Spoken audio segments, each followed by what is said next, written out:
ਨ ਬਿਘ ਨਾਨਕੇ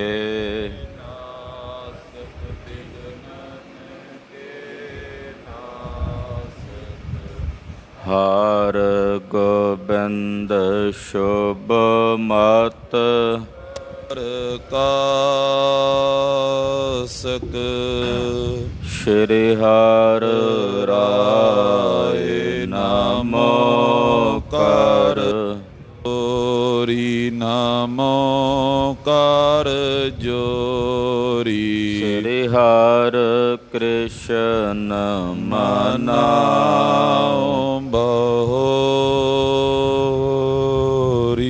ਤੇਗ ਬਹਾਦਰ ਪਰਮ ਕਿਰਪਾਲਾ ਜੀ ਪਰਮ ਕਿਰਪਾਲਾ ਸ਼੍ਰੀ ਗੁਰੂ ਗੋਬਿੰਦ ਸਿੰਘ ਬਿਸਾਲਾ ਤਰੋ ਤਰਾ ਪਰ ਪੁਨ ਪੁਨ ਸੀਸਾ ਜੀ ਪੁਨ ਪੁਨ ਸੀਸਾ ਬੰਦੋ ਬਾਰ ਬਾਰ ਜਗਦੀਸਾ ਏਕੰਕਾਰ ਸਤਿਗੁਰੂ ਤੇ ਪ੍ਰਸਾਦ ਸਚ ਹੋਏ। ਵਾਹਿਗੁਰੂ ਜੀ ਕੀ ਫਤਿਹ ਹੈ। ਬਿਘਨ ਬਿਨਾਸਨ ਸੋਏ। ਵਾਹਿਗੁਰੂ ਜੀ ਕੀ ਫਤਿਹ ਹੈ। ਬਿਘਨ ਬਿਨਾਸਨ ਸੋਏ। ਦੋਹਰਾ ਸਿੱਖੀ ਪੰਜ ਪ੍ਰਕਾਰ ਕੀ ਸੁਨ ਪਾਉਲ ਬਖਸ਼ੀਸ਼। ਸਿੱਖ ਸਿੱਧ ਕੀ ਕਰ ਜੋਰ ਕੈ ਧਰ ਪਗ ਪੰਕਜ ਸੀਸ। ਵਾਹਿਗੁਰੂ ਜੀ ਕਾ ਖਾਲਸਾ ਵਾਹਿਗੁਰੂ ਜੀ ਕੀ ਫਤਿਹ। ਪਤਿਤ ਪਾਵਨ ਭਗਤ ਵਛਲ ਕਿਰਪਾ ਨਿਧਾਨ ਅਨਾਥ ਨਾਥ ਜਗਤ ਗੁਰੂ ਸ੍ਰੀ ਗੁਰੂ ਗ੍ਰੰਥ ਸਾਹਿਬ ਜੀ ਮਹਾਰਾਜ ਗਰੀਬ ਨਵਾਜ ਪਾਤਸ਼ਾਹ ਦੇ ਪਾਵਨ ਪਵਿੱਤਰ ਚਰਨ ਕਮਲਾਂ 'ਚ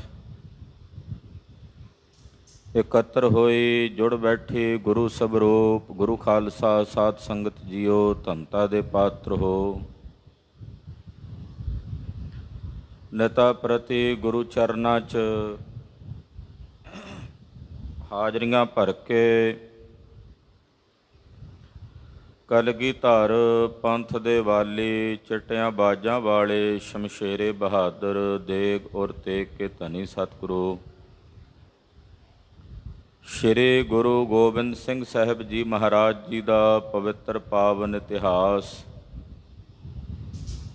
ਬਹੁਤ ਹੀ ਅਦਬ ਸਤਿਕਾਰ ਔਰ ਸ਼ਰਧਾ ਸਹਿਤ ਆਪ ਜੀ ਸਰਵਣ ਕਰ ਰਹੇ। ਕਲਗੀਧਰ ਸੁਆਮੀ ਜੀ ਨੇ ਸੰਗਤ ਨੂੰ ਸਿੱਖਾਂ ਨੂੰ ਖਾਲਸੇ ਨੂੰ ਪੰਜ ਪ੍ਰਕਾਰ ਦੀ ਸਿੱਖੀ ਦਾ ਗਿਆਨ ਬਖਸ਼ਿਸ਼ ਕੀਤਾ ਹੈ ਕਿ ਇੱਕ ਧੰਦੇ ਦੀ ਹੈ, ਦੇਖਾ ਦੇਖੀ ਦੀ ਹੈ, ਹਿਰਸ ਦੀ ਹੈ ਔਰ ਸਿਦਕ ਦੀ ਅਤੇ ਭਾਵ ਦੀ। ਇਹ ਪੰਜ ਪ੍ਰਕਾਰ ਦੀ ਸਿੱਖੀ ਮਹਾਰਾਜ ਸੱਚੇ ਪਾਤਸ਼ਾਹ ਜੀ ਨੇ ਦੱਸੀ ਹੈ। ਕੱਲ੍ਹ ਦੀ ਕਥਾ ਵਿੱਚ ਆਪਾਂ ਵਿਸਥਾਰ ਸਾਹਿਤ ਇਹਦੇ ਬਾਰੇ ਵਿਚਾਰ ਕੀਤੀ ਸੁਣੀ। ਕਲਗੀਧਰ ਜੀ ਹੁਣ ਪਾਹੁਲ ਭੇਦ ਦੱਸਣ ਲੱਗੇ ਹਨ। ਆਓ ਕੁਝ ਸਮੇਂ ਲਈ ਸੁਰਤੀਆਂ ਬਿਰਤੀਆਂ ਇਕਾਗਰ ਕਰੀਏ।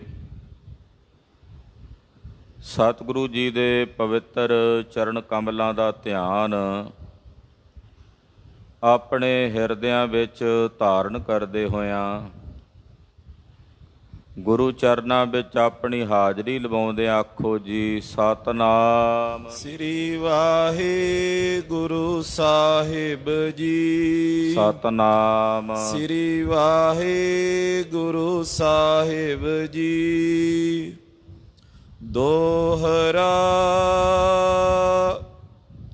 ਸਿੱਖੀ ਪੰਜ ਪ੍ਰਕਾਰ ਕੀ, ਸੁਨ ਪਾਉਲ ਬਖਸ਼ੀਸ਼।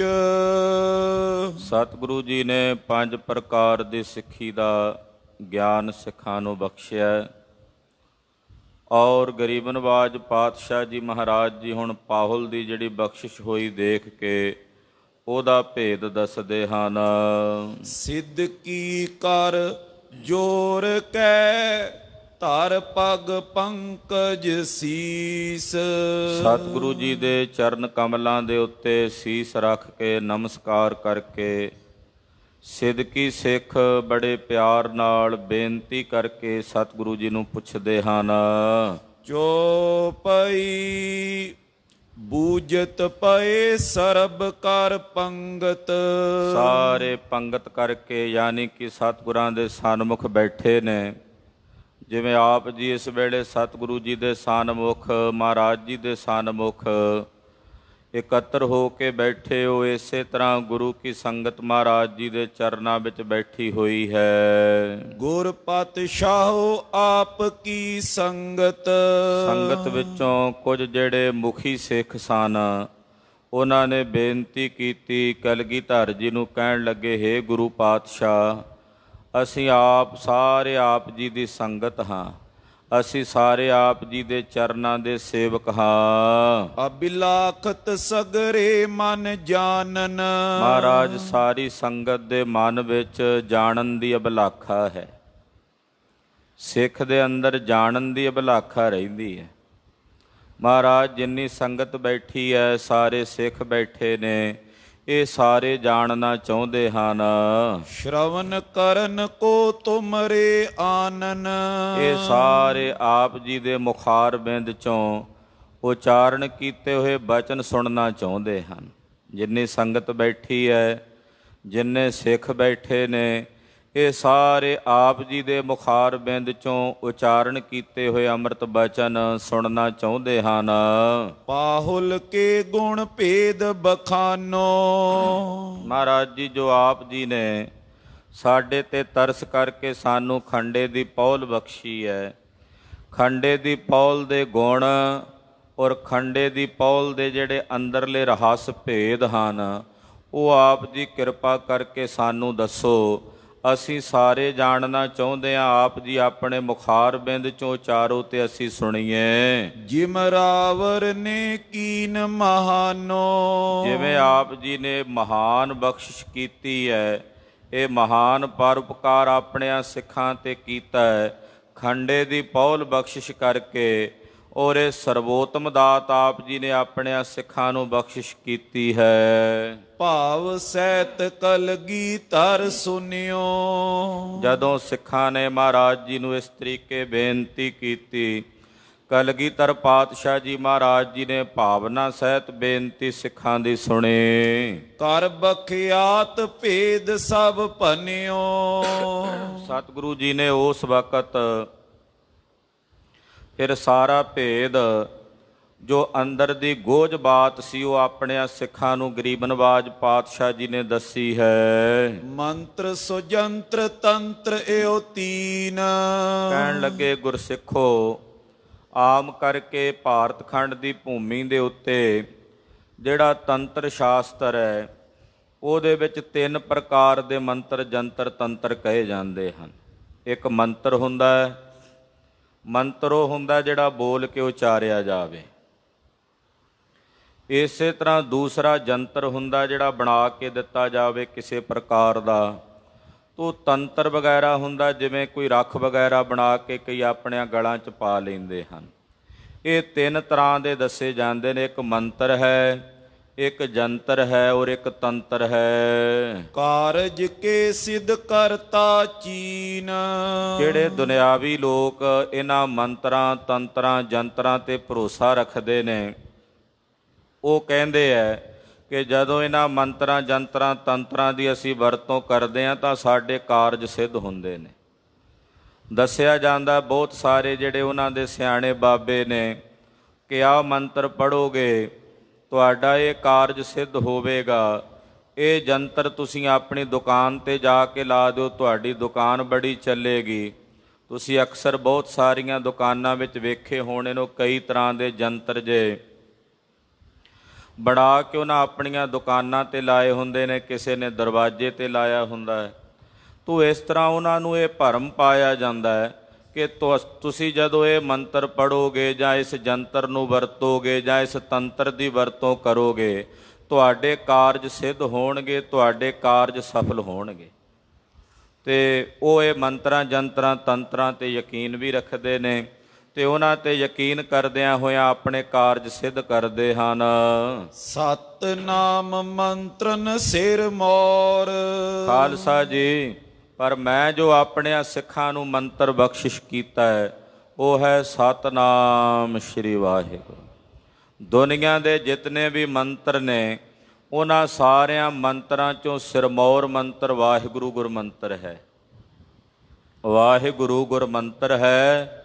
ਜਪ ਹਉਮੈ ਖੋਈ। ਇਹ ਵਾਹਿਗੁਰੂ ਸ਼ਬਦ ਜਿਹੜਾ ਮਹਾਰਾਜ ਜੀ ਕਹਿੰਦੇ ਆ ਜੋ ਮੰਤਰ ਮੈਂ ਆਪਣਿਆਂ ਸਿੱਖਾਂ ਨੂੰ ਬਖਸ਼ਿਸ਼ ਕੀਤਾ ਹੈ। ਕਈ ਮਹਾਂਪੁਰਸ਼ ਸਤਿਨਾਮ ਦਾ ਅਰਥ ਮੂਲ ਮੰਤਰ ਵੀ ਕਰਦੇ ਹਨ ਕਿ ਜੋ ਅਸੀਂ ਆਪ ਜੀ ਨੂੰ ਜਗਤ ਗੁਰੂ ਬਾਬਾ ਜੀ ਨੇ ਮੂਲ ਮੰਤਰ ਬਖਸ਼ਿਸ਼ ਕੀਤਾ ਹੈ, ਇਹ ਦੁਨੀਆ ਦੇ ਜਿਤਨੇ ਵੀ ਮੰਤਰ ਨੇ ਸਾਰੇ ਮੰਤਰਾਂ 'ਚੋਂ ਸਿਰਮੌਰ ਹੈ। ਮੂਲ ਮੰਤਰ ਦੇ ਅਭਿਆਸੀ ਸਿੱਖ ਇਸ ਤਰ੍ਹਾਂ ਦੱਸਦੇ ਨੇ ਕਿ ਜਿਹੜੇ ਮੂਲ ਮੰਤਰ ਦਾ ਅਭਿਆਸ ਕਰਨ ਵਾਲੇ ਗੁਰਸਿੱਖ ਨੇ ਉਹਨਾਂ 'ਤੇ ਦੁਨੀਆ ਦਾ ਕਿਸੇ ਪ੍ਰਕਾਰ ਦਾ ਕੋਈ ਮੰਤਰ ਜੰਤਰ ਤੰਤਰ ਕੰਮ ਨਹੀਂ ਕਰਦਾ। ਗੁਰਦੇਵ ਦੇ ਬਚਨ ਨੇ ਤੰਤ ਮੰਤ ਨਾ ਜੋ ਹਈ ਤਿਤ ਚਾਖ ਨਾ ਲਾਗੈ।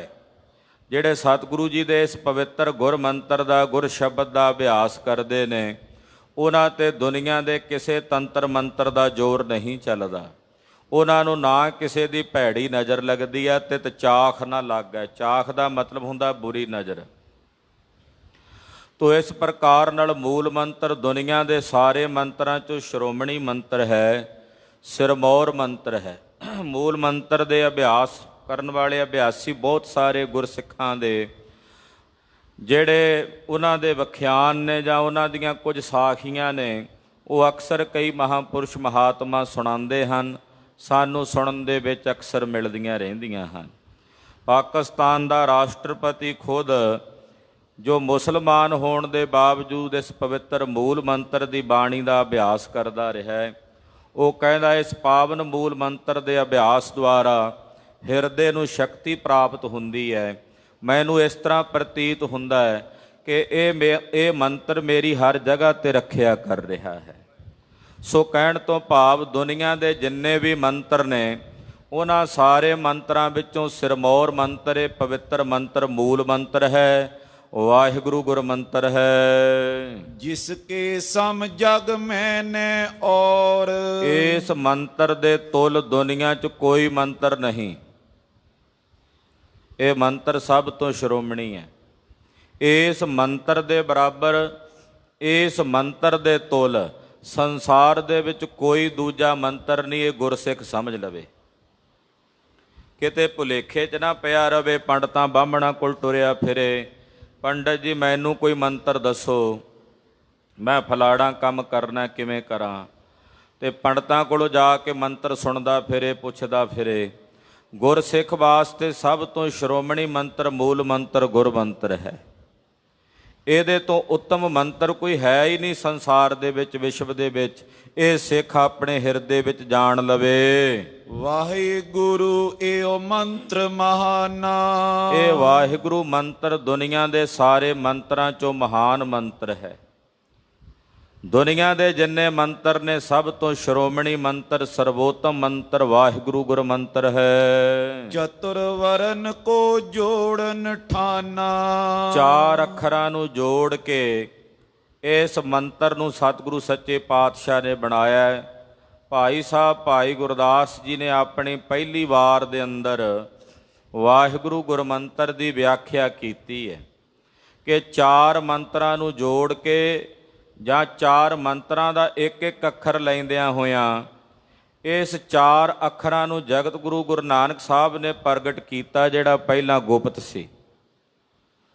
ਗੁਪਤ ਨਾਮ ਪ੍ਰਗਾਜਾ। ਇਸ ਗੁਪਤ ਅੰਮ੍ਰਿਤ ਨਾਮ ਨੂੰ ਸਤਿਗੁਰੂ ਗੁਰੂ ਨਾਨਕ ਸਾਹਿਬ ਨੇ ਪ੍ਰਗਟ ਕੀਤਾ ਹੈ। ਇਸ ਕਰਕੇ ਗੁਰਮੁਖੋ ਦੁਨੀਆ ਦੇ ਜਿੰਨੇ ਮੰਤਰ ਨੇ ਉਹਨਾਂ ਚੋਂ ਸ਼੍ਰੋਮਣੀ ਮੰਤਰ ਹੈ। 4 ਅੱਖਰਾਂ ਦਾ ਸੁਮੇਲ ਕਰਕੇ ਸਤਿਗੁਰੂ ਜੀ ਨੇ ਇਸ ਮੰਤਰ ਨੂੰ ਬਣਾਇਆ ਹੈ। ਲੋਹ ਸ਼ਸਤਰ ਅਰ ਜਲ ਮਿਸ਼ਟਾਨਾ। ਫਿਰ ਪੁੱਛਿਆ ਸਿੱਖਾਂ ਨੇ, ਮਹਾਰਾਜ ਫਿਰ ਸਿੱਖਾਂ ਦਾ ਮੰਤਰ ਤਾਂ ਚਲੋ ਇਹ ਗੁਰਬਾਣੀ ਹੋ ਗਈ, ਸਾਰੀ ਗੁਰਬਾਣੀ ਮੂਲ ਮੰਤਰ ਵਾਹਿਗੁਰੂ ਇਹ ਸਾਡਾ ਮੰਤਰ ਹੈ। ਮਹਾਰਾਜ ਸਾਡਾ ਜੰਤਰ ਕਿਹੜਾ? ਕਲਗੀਧਰ ਪਾਤਸ਼ਾਹ ਕਹਿੰਦੇ ਸੁਣੋ ਭਾਈ, ਜਦੋਂ ਖੰਡੇ ਦੀ ਪੌਲ ਤਿਆਰ ਕੀਤੀ ਜਾਂਦੀ ਹੈ, ਸਰਬਲੋਹ ਦਾ ਬਾਟਾ ਰੱਖਿਆ ਜਾਂਦਾ ਹੈ, ਉਹਦੇ 'ਚ ਜਲ ਪਾਇਆ ਜਾਂਦਾ ਹੈ, ਪਤਾਸੇ ਪਾਏ ਜਾਂਦੇ ਨੇ, ਖੰਡਾ ਫੇਰਿਆ ਜਾਂਦਾ ਹੈ। ਇਹੀ ਤੰਤਰ ਕਰਤਾ ਸਵਧਾਨਾ। ਇਹ ਸਮਝ ਲਓ ਵੀ ਇਹ ਜੰਤਰ ਵੀ ਹੈ ਤੇ ਤੰਤਰ ਵੀ ਹੈ, ਖੰਡੇ ਦੀ ਪੌਲ। ਇਹਦੇ ਤੋਂ ਇਲਾਵਾ ਸਾਨੂੰ ਨਾ ਕਿਸੇ ਹੋਰ ਜੰਤਰ ਦੀ ਲੋੜ ਹੈ ਤੇ ਨਾ ਕਿਸੇ ਹੋਰ ਤੰਤਰ ਦੀ ਲੋੜ ਹੈ। ਜਿਹਦੇ ਗਾਤਰੇ ਵਿੱਚ ਸ਼੍ਰੀ ਸਾਹਿਬ ਪੈ ਗਈ, 5 ਕੱਕਿਆਂ ਦਾ ਧਾਰਨੀ ਹੋ ਗਿਆ, ਉਹਨੂੰ ਫਿਰ ਨਾ ਕਿਸੇ ਜੰਤਰ ਦੀ ਜ਼ਰੂਰਤ ਰਹਿ ਜਾਂਦੀ ਆ, ਨਾ ਕਿਸੇ ਤੰਤਰ ਦੀ। ਗੁਰਸਿੱਖ ਵਾਸਤੇ ਤਾਂ ਖੰਡੇ ਦੀ ਪੌਲ ਹੀ ਜੰਤਰ ਹੈ, ਇਹੀ ਤੰਤਰ ਹੈ, ਇਹ ਜਾਣ ਲਓ। ਦਈ ਵਸਤ ਏਉ ਦੇਵਨ ਲਿਆਏ। ਪਾਤਸ਼ਾਹ ਕਹਿੰਦੇ ਬੜੀਆਂ ਸਰਵੋਤਮ ਵਸਤੂਆਂ ਨੇ ਇਹ ਧੁਰ ਦਰਗਾਹ ਤੋਂ ਆਈਆਂ ਵਸਤੂਆਂ ਜਿਹੜੀਆਂ ਨੇ ਖਾਲਸਾ ਜੀ ਅਸੀਂ ਆਪ ਜੀ ਨੂੰ ਬਖਸ਼ਿਸ਼ ਕੀਤੀਆਂ ਹਨ। ਤਿਨ ਕੇ ਨਾਮ ਸੁਨੋ ਚਿਤ ਲਾਏ। ਧਿਆਨ ਨਾਲ ਸੁਣੋ ਕਿਵੇਂ ਹੈ। ਬਰਨ ਆਪਣੇ ਘਰ ਜਲ ਆਨਾ। ਕਹਿੰਦੇ ਜਲ ਖੁਦ ਦੇਵ ਲੈ ਕੇ ਆਇਆ। ਇੰਦਰ ਮਹਾਬਲ ਲੀਏ ਮਿਸ਼ਟਾਨਾ। ਅਕਾਲ ਪੁਰਖ ਦੇ ਹੁਕਮ ਨਾਲ ਕਿ ਜਦੋਂ ਅਸੀਂ ਖਾਲਸਾ ਸਾਜਣਾ ਸੀ, ਨਿਰੰਕਾਰ ਪਰਮੇਸ਼ਰ ਦੇ ਹੁਕਮ ਨਾਲ ਜਿਹੜਾ ਇੰਦਰ ਹੈ ਰਾਜਾ ਕਿਹਾ ਜਾਂਦਾ, ਉਹ ਆਪ ਖੁਦ ਹਾਜ਼ਰ ਹੋਇਆ ਚਰਨਾਂ ਵਿੱਚ ਪੰਥ ਦੇ ਮਿਸ਼ਟਾਨ ਲੈ ਕੇ। ਲੋਹਾ ਦੀਨ ਆਨ ਜਮ ਰਾਜਾ। ਔਰ ਜਿਹੜਾ ਸਰਬ ਲੋਹ ਹੈ ਵੀ ਅਕਾਲ ਪੁਰਖ ਜੀ ਨੇ, ਵਾਹਿਗੁਰੂ ਪਰਮੇਸ਼ਰ ਜੀ ਨੇ ਭੇਜਿਆ ਹੈ। ਇਹ ਸਰਬ ਲੋਹ ਅਕਾਲ ਪੁਰਖ ਪਰਮੇਸ਼ਰ ਦਾ ਹੀ ਸਰੂਪ ਕਹਿ ਸਕਦੇ ਹਾਂ। ਮਹਾਰਾਜ ਜੀ ਨੇ ਪਰਮੇਸ਼ਰ ਨੂੰ ਸਰਬ ਲੋਹ ਰੂਪ ਵਰਣਨ ਕੀਤਾ ਹੈ। ਜਦੋਂ ਪਾਤਸ਼ਾਹ ਜੀ ਅਕਾਲ ਉਸਤਤ ਸਾਹਿਬ ਦੀ ਬਾਣੀ ਦੀ ਰਚਨਾ ਕਰਦੇ ਤਾਂ ਕਹਿੰਦੇ ਸਰਬ ਲੋਹ ਕੀ ਰੱਛਾ ਹਮਨੈ, ਸਰਬ ਲੋਹ ਜੀ ਕੀ ਸਦਾ ਰੱਛਿਆ ਹਮਨੈ, ਆਗੈ ਲਿਖਾਰੀ ਕੇ ਦਾਸਤ ਖਾਤ। ਫਿਰ ਬਾਣੀ ਸ਼ੁਰੂ ਹੁੰਦੀ ਆ, ਪਰਣਵੋ ਆਦ ਏਕੰਕਾਰ ਜਲ ਥਲ ਮਈਲ ਕੀਓ ਪਸਾਰ। ਸਰਬ ਲੋਹ ਕੀ ਸਦਾ ਰੱਛਿਆ ਹਮਨੈ, ਸਰਬ ਲੋਹ ਅਕਾਲ ਪੁਰਖ ਪਰਮੇਸ਼ਰ ਨੂੰ ਕਿਹਾ। ਇਸੇ ਕਰਕੇ ਗੁਰਦੇਵ ਨੇ ਇੱਕ ਗ੍ਰੰਥ ਦੀ ਰਚਨਾ ਕੀਤੀ, ਤਖਤ ਸੱਚਖੰਡ ਸ੍ਰੀ ਹਜ਼ੂਰ ਸਾਹਿਬ। ਉਸ ਪਵਿੱਤਰ ਗ੍ਰੰਥ ਦਾ ਨਾਮ ਵੀ ਸਰਬਲੋਹ ਗ੍ਰੰਥ ਹੈ। ਇਸੇ ਕਰਕੇ ਖਾਲਸਾ ਸਰਬਲੋਹ ਨਾਲ ਪ੍ਰੇਮ ਰੱਖਦਾ ਹੈ। ਬਾਟਾ ਸਰਬਲੋਹ ਦਾ ਤਿਆਰ ਕੀਤਾ ਖਾਲਸੇ ਨੇ। ਕਹਿੰਦੇ ਵੀ ਅਕਾਲ ਪੁਰਖ ਦਾ ਭੇਜਿਆ ਆਇਆ ਸਰਬਲੋਹ ਦਾ ਬਾਟਾ, ਜਿਹਦੇ ਵਿੱਚ ਅੰਮ੍ਰਿਤ ਤਿਆਰ ਕੀਤਾ, ਖੰਡੇ ਦੀ ਪੌਲ ਤਿਆਰ ਕੀਤੀ। ਇਹ ਖੁਦ ਦੇਵ ਸਰੂਪ ਵਾਹਿਗੁਰੂ ਪਰਮੇਸ਼ਰ ਜੀ ਨੇ ਭੇਜੀਆਂ ਨੇ ਸਾਰੀਆਂ ਨਿਆਮਤਾਂ। ਅਕਸਰ ਕਈ ਕਹਿ ਦਿੰਦੇ ਆ ਜੀ ਉਦੋਂ ਉਹਨਾਂ ਵੇਲਿਆਂ ਵਿੱਚ ਗੁਰੂ ਸਾਹਿਬ ਦੇ ਕੋਲ ਇੰਨੀ ਮਾਇਆ ਨਹੀਂ ਸੀ। ਜੇ ਬਹੁਤ ਸਾਰੀ ਮਾਇਆ ਦੇ ਖਜ਼ਾਨੇ ਹੁੰਦੇ ਤੇ ਗੁਰੂ ਪਾਤਸ਼ਾਹ ਜੀ ਨੇ ਸਰਬਲੋਹ ਦੇ ਬਾਟੇ ਦੀ ਬਜਾਏ ਸੋਨੇ ਦੇ ਬਾਟੇ 'ਚ ਅੰਮ੍ਰਿਤ ਸੰਚਾਰ ਕਰਨਾ ਸੀ। ਵੀ ਸੋਨੇ ਦੇ ਬਾਟੇ 'ਚ ਅੰਮ੍ਰਿਤ ਤਿਆਰ ਕਰਨਾ ਸੀ। ਖਾਲਸਾ ਜੀ ਗੁਰੂ ਪਾਤਸ਼ਾਹ ਦੇ ਚਰਨਾਂ ਵਿੱਚ ਇੰਨੀ ਮਾਇਆ ਸੀ, 60 ਲੱਖ ਰੁਪਈਆ ਤਾਂ ਨਗਦ ਮਹਾਰਾਜ ਜੀ ਨੇ ਸਤਲੁਜ ਦਰਿਆ 'ਚ ਹੀ ਰੋੜ ਦਿੱਤਾ ਸੀ। ਉਹਨਾਂ ਕੋਲ ਕੋਈ ਕਮੀ ਸੀ ਭਲਾ? ਪਰ ਪਾਤਸ਼ਾਹ ਜੀ ਨੇ ਸਰਬਲੋਹ ਦੀ ਦਾਤ ਆਪਣੇ ਸਿੱਖ ਨੂੰ ਬਖਸ਼ਿਸ਼ ਕੀਤੀ ਹੈ, ਕਿਉਂਕਿ ਸਰਬਲੋਹ ਦੇ ਸ਼ਸਤਰ ਬਣਦੇ ਨੇ। ਸਰਬਲੋਹ ਦੇ ਹੀ ਹੱਥ ਵਿੱਚ ਕੜਾ ਗੁਰਸਿੱਖ ਨੇ ਧਾਰਨ ਕਰਨਾ ਹੈ। ਤੋ ਸਰਬਲੋਹ ਨਾਲ ਗੁਰੂ ਖਾਲਸੇ ਦਾ ਪ੍ਰੇਮ ਪਾਇਆ। ਇੱਕ ਵਿਦਵਾਨ ਕਵੀ ਮਹਾਰਾਜ ਜੀ ਦੇ ਸਮਕਾਲੀ ਨੇ ਬੜਾ ਸੁੰਦਰ ਲਿਖਿਆ ਹੈ। ਉਹ ਕਹਿੰਦਾ ਹੈ, ਸਰਬ ਲੋਹ ਕੇ ਪਿਆਰੇ ਅਰਬ ਖਰਬ ਕੋ ਨਾ ਨੈਕ ਰੀਝੈ। ਸਰਬ ਲੋਹ ਕੇ ਪਿਆਰੇ ਅਰਬ ਖਰਬ ਕੋ ਨਾ ਨੈਕ ਰੀਝੈ। ਇਹ ਜਿਹੜਾ ਖਾਲਸਾ ਹੈ, ਸਿੰਘ ਨੇ ਨਿਹੰਗ ਸਿੰਘ, ਜਿਹੜੀ ਮਹਾਰਾਜ ਜੀ ਦੀ ਫੌਜ ਸਾਜੀ ਹੋਈ ਹੈ, ਇਹ ਸਰਬਲੋਹ ਨਾਲ ਪ੍ਰੇਮ ਰੱਖਦੇ ਨੇ। ਇੱਕ ਪਾਸੇ ਸਰਬਲੋਹ ਦੇ ਸ਼ਸਤਰ ਬਾਟੇ ਹੋਣ ਤੇ ਦੂਜੇ ਪਾਸੇ ਕਹਿੰਦੇ ਅਰਬ ਖਰਬ ਰੁਪਈਆ ਹੋਵੇ, ਇਹ ਸਰਬਲੋਹ ਨਾਲ ਪਿਆਰ ਕਰਦੇ ਆ। ਅਰਬਾਂ ਖਰਬਾਂ ਰੁਪਇਆ ਨਾਲ ਨਹੀਂ ਰੀਝਦੇ। ਸਰਬਲੋਹ ਦਾ ਕੋਈ ਵਧੀਆ ਜਿਹਾ ਬਾਟਾ, ਕੋਈ ਸਰਬਲੋਹ ਦੀ ਬਣੀ ਵਧੀਆ ਤਲਵਾਰ ਭੇਟ ਕਰ ਦਿਓ ਤੇ ਖੁਸ਼ ਹੋ ਜਾਂਦੇ ਆ। ਤੋ ਇਸ ਕਰਕੇ ਮਹਾਰਾਜ ਜੀ ਕਹਿੰਦੇ ਸਰਬਲੋਹ ਦਾ ਬਾਟਾ ਵੀ ਤੁਸੀਂ ਇਹ ਜਾਣੋ ਵੀ ਧੁਰ ਦਰਗਾਹ ਤੋਂ ਹੀ ਆਇਆ ਹੈ। ਮਿਲੇ ਦੇਵ ਪਾਹੁਲ ਕੇ ਕਾਜ। ਇਹ ਸਾਰੀਆਂ ਗੁਪਤ ਸ਼ਕਤੀਆਂ ਪਰਮੇਸ਼ਰ ਦੀਆਂ ਪਾਹੁਲ ਤਿਆਰ ਕਰਨ ਵੇਲੇ ਹਾਜ਼ਰ ਹੋਈਆਂ। ਜਲ ਤੇ ਸ਼ਾਂਤ ਅਵਧ ਸਿੱਖ ਪਾਏ। ਜਿਹੜਾ ਇਹਦੇ ਚ ਜਲ ਪਾਇਆ ਨਾ, ਖੰਡੇ ਦੀ ਪਹੁਲ ਵਿੱਚ ਜਲ ਦਾ ਸੁਭਾਅ ਹੁੰਦਾ ਸ਼ਾਂਤ ਠੰਡਾ ਸ਼ੀਤਲ, ਜਿਹੜਾ ਅਸਲੀ ਮੂਲ ਸੁਭਾਅ ਹੈ ਜਲ ਦਾ। ਕਹਿੰਦੇ ਜਲ ਜਿਹੜਾ ਪਾਇਆ ਖੰਡੇ ਦੀ ਪਹੁਲ ਵਿੱਚ, ਇਹ ਸੰਕੇਤ ਦਿੰਦਾ ਹੈ ਕਿ ਗੁਰਸਿੱਖ ਜਲ ਵਾਂਗੂ ਸ਼ਾਂਤ ਰਹਿੰਦਾ ਹਿਰਦੇ 'ਚ। ਜੇ ਤਲਵਾਰ ਪਕੜ ਕੇ ਜੰਗ ਦੇ ਮੈਦਾਨ 'ਚ ਜੂਝਦਾ ਵੀ ਹੋਵੇ, ਸਰੀਰੀ ਪ੍ਰਕਿਰਿਆ ਕਰਕੇ ਜੂਝ ਰਿਹਾ ਪਰ ਹਿਰਦੇ ਕਰਕੇ ਫਿਰ ਵੀ ਸ਼ਾਂਤ ਹੈ। ਹਿਰਦਾ ਸ਼ਾਂਤ ਨਹੀਂ ਹੁੰਦਾ ਉਹਦਾ, ਕਿਉਂਕਿ ਜੇ ਹਿਰਦਾ ਵੀ ਕ੍ਰੋਧਤ ਹੋ ਜਾਏ ਤੇ ਫਿਰ ਉਸ ਵਕਤ ਗੁਰੂ ਖਾਲਸਾ ਜੀ ਸੋਝੀ ਨਹੀਂ। ਜਿੱਥੇ ਕ੍ਰੋਧ ਆਵੇ ਉੱਥੇ ਸੋਝੀ ਕੰਮ ਨਹੀਂ ਕਰਦੀ। ਸਾਡੇ ਸੀਸ ਤੇ ਜਿਹੜੀ ਸਜੀ ਹੋਈ ਨੀਲੀ ਦਸਤਾਰ ਹੈ ਨਾ, ਇਹ ਸ਼ਾਂਤੀ ਦਾ ਪ੍ਰਤੀਕ ਹੈ, ਸ਼ਾਂਤ ਰਸ ਦਾ ਪ੍ਰਤੀਕ ਹੈ ਨੀਲੀ ਦਸਤਾਰ। ਤੋ ਆਕਾਸ਼ ਵਾਂਗੂ ਜਿਵੇਂ ਆਕਾਸ਼ ਸ਼ਾਂਤ ਹੈ ਨਾ, ਇੱਦਾਂ ਗੁਰਸਿੱਖ ਦੀ ਜਿਹੜੀ ਸੁਰਤ ਹੈ, ਦਿਮਾਗ ਹੈ, ਉਹ ਸ਼ਾਂਤ ਅਰੰਗ ਵਿੱਚ ਰਹਿੰਦਾ। ਜੇ ਵੀਰ ਅਸੀਂ ਬਾਹਰੀ ਸਰੀਰ ਦੀ ਕਿਰਿਆ ਕਰਕੇ ਆਵੇ ਪਰ ਹਿਰਦੇ ਵਿੱਚ ਉਹ ਜਲ ਵਾਂਗੂ ਸ਼ਾਂਤ ਹੈ। ਮਿਸ਼ਟਾਨੇ ਤੇ ਭੋਗ ਨ ਚਾਹੇ। ਇਹਦੇ ਵਿੱਚ ਜਿਹੜਾ ਮਿਸ਼ਟਾਨ ਪਾਇਆ ਨਾ, ਪਤਾਸੇ ਪਾਏ ਨੇ, ਇਹ ਪਤਾਸੇ ਸੰਕੇਤ ਦਿੰਦੇ ਨੇ ਕਿ ਜਿਹੜਾ ਖਾਲਸਾ ਉਹਨੂੰ ਭੋਗਾਂ ਦੀ ਇੱਛਾ ਨਹੀਂ ਹੁੰਦੀ।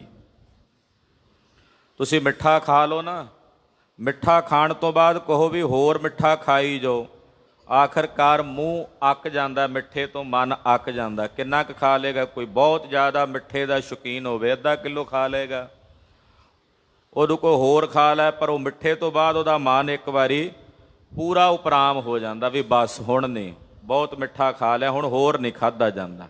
ਇੱਦਾਂ ਹੀ ਹੁੰਦਾ ਨਾ।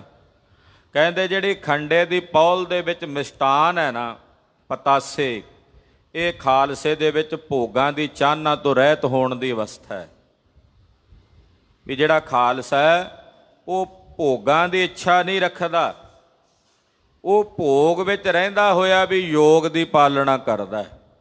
ਜਿਹੜਾ ਖਾਲਸਾ ਭੋਗ 'ਚ ਰਹਿੰਦਿਆਂ ਹੋਇਆਂ ਵੀ, ਯਾਨੀ ਕਿ ਭੋਗ ਦਾ ਮਤਲਬ ਸੰਸਾਰ ਦੇ ਪਦਾਰਥ, ਉਹਨਾਂ 'ਚ ਵਿਚਰਦਿਆਂ ਹੋਇਆਂ ਵੀ ਯੋਗ ਦੀ ਪਾਲਣਾ ਕਰਦਾ, ਯਾਨੀ ਕਿ ਗੁਰੂ ਚਰਨਾਂ ਨਾਲ ਜੁੜ ਕੇ ਰਹਿੰਦਾ। ਜਿਹੜਾ ਪਾਇਆ ਹੋਇਆ ਮਿਸ਼ਟਾਨ ਹੈ ਇਸ ਖੰਡੇ ਦੀ ਪਹੁਲ ਵਿੱਚ, ਐ ਗੁਰਸਿੱਖੋ, ਇਹ ਗੁਰੂ ਖਾਲਸੇ ਨੂੰ ਭੋਗਾਂ ਦੀ ਚਾਹਨਾ ਤੋਂ ਰਹਿਤ ਕਰਦਾ ਹੈ। ਜਿਵੇਂ ਮਿੱਠਾ ਖਾਣ ਤੋਂ ਬਾਅਦ ਕੁਝ ਹੋਰ ਮਿੱਠਾ ਖਾਣ ਦੀ ਕਾਂਖਾ ਨਹੀਂ ਰਹਿ ਜਾਂਦੀ, ਇਸੇ ਤਰ੍ਹਾਂ ਖਾਲਸੇ ਨੂੰ ਭੋਗ ਦੀ ਇੱਛਾ ਨਹੀਂ ਰਹਿ ਜਾਂਦੀ। ਹੋਏ ਸ਼ਸਤਰ ਤੇ ਤੇਜ ਕਰਾਲਾ। ਔਰ ਇਹਦੇ ਵਿੱਚ ਜਿਹੜਾ ਖੰਡਾ ਫੇਰਿਆ, ਪਾਤਸ਼ਾਹ ਕਹਿੰਦੇ ਉਹ ਖੰਡਾ ਮੇਰੇ ਖਾਲਸੇ ਪੰਥ ਦੇ ਵਿੱਚ ਸ਼ਸਤਰਾਂ ਦਾ ਤੇਜ ਕਰਕੇ ਵਰਤ ਰਿਹਾ ਹੈ। ਸ਼ਸਤਰ ਦਾ ਜਿਹੜਾ ਤੇਜ ਹੁੰਦਾ ਹੈ, ਸ਼ਸਤਰ ਦਾ ਜਿਹੜਾ ਜਲਾਲ ਹੁੰਦਾ ਹੈ, ਸ਼ਸਤਰ ਦਾ ਜਿਹੜਾ ਪ੍ਰਤਾਪ ਹੁੰਦਾ ਹੈ, ਕਹਿੰਦੇ ਉਹ ਮੇਰੇ ਖਾਲਸੇ ਦੇ ਵਿੱਚ ਖੰਡੇ ਦੇ ਰੂਪ ਦੇ ਵਿੱਚ ਵਰਤ ਰਿਹਾ ਹੈ। ਬਨੇ ਜੁਦ ਮੈਂ ਜੋਧ ਵਿਸਾਲਾ।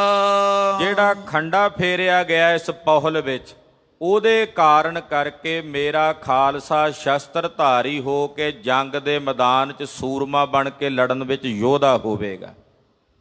ਖੰਡਾ ਮੇਰੇ ਖਾਲਸੇ ਦੇ ਅੰਦਰ ਜੰਗ ਦੇ ਮੈਦਾਨ 'ਚ ਰਣ ਭੂਮੀ ਵਿੱਚ ਲੜਨ ਦੀ ਇੱਛਾ ਪੈਦਾ ਕਰਦਾ ਹੈ, ਜੰਗ ਦੇ ਮੈਦਾਨ 'ਚ ਯੁੱਧ ਲੜਨ ਦੀ ਇੱਛਾ ਪੈਦਾ ਕਰਦਾ ਹੈ, ਯੋਧਾ ਬਣਾਉਂਦਾ ਹੈ। ਪੂਰਬ ਪਾਹੁਲ ਚਰਨਨ ਕੇਰੀ। ਪਾਤਸ਼ਾਹ ਕਹਿੰਦੇ ਖੰਡੇ ਦੀ ਪਹੁਲ ਤੋਂ ਪਹਿਲਾਂ ਗੁਰੂ ਘਰ ਵਿੱਚ ਚਰਨ ਪਹੁਲ ਦੀ ਮਰਿਆਦਾ ਸੀ। ਹੋਏ ਸੇਵਾ ਕੀ ਪ੍ਰੀਤ ਬਡੇਰੀ। ਚਰਨ ਪਹੁਲ ਦੀ ਜਿਹੜੀ ਮਰਿਆਦਾ ਸੀ ਉਹ ਗ੍ਰਹਿਣ ਕਰਕੇ ਸੇਵਾ ਭਾਵ ਰੱਖਣਾ, ਨਿਮਰਤਾ ਹਲੀਮੀ ਵਿੱਚ ਚੱਲ ਕੇ ਰਹਿਣਾ, ਏਦਾਂ ਦੀਆਂ ਬਿਰਤੀਆਂ ਸਨ ਨਾਲ ਜੁੜੀਆਂ ਹੋਈਆਂ। ਅਬ ਗੁਰ ਇੱਛਾ ਰਣ ਰਿਪ ਖਾਪ।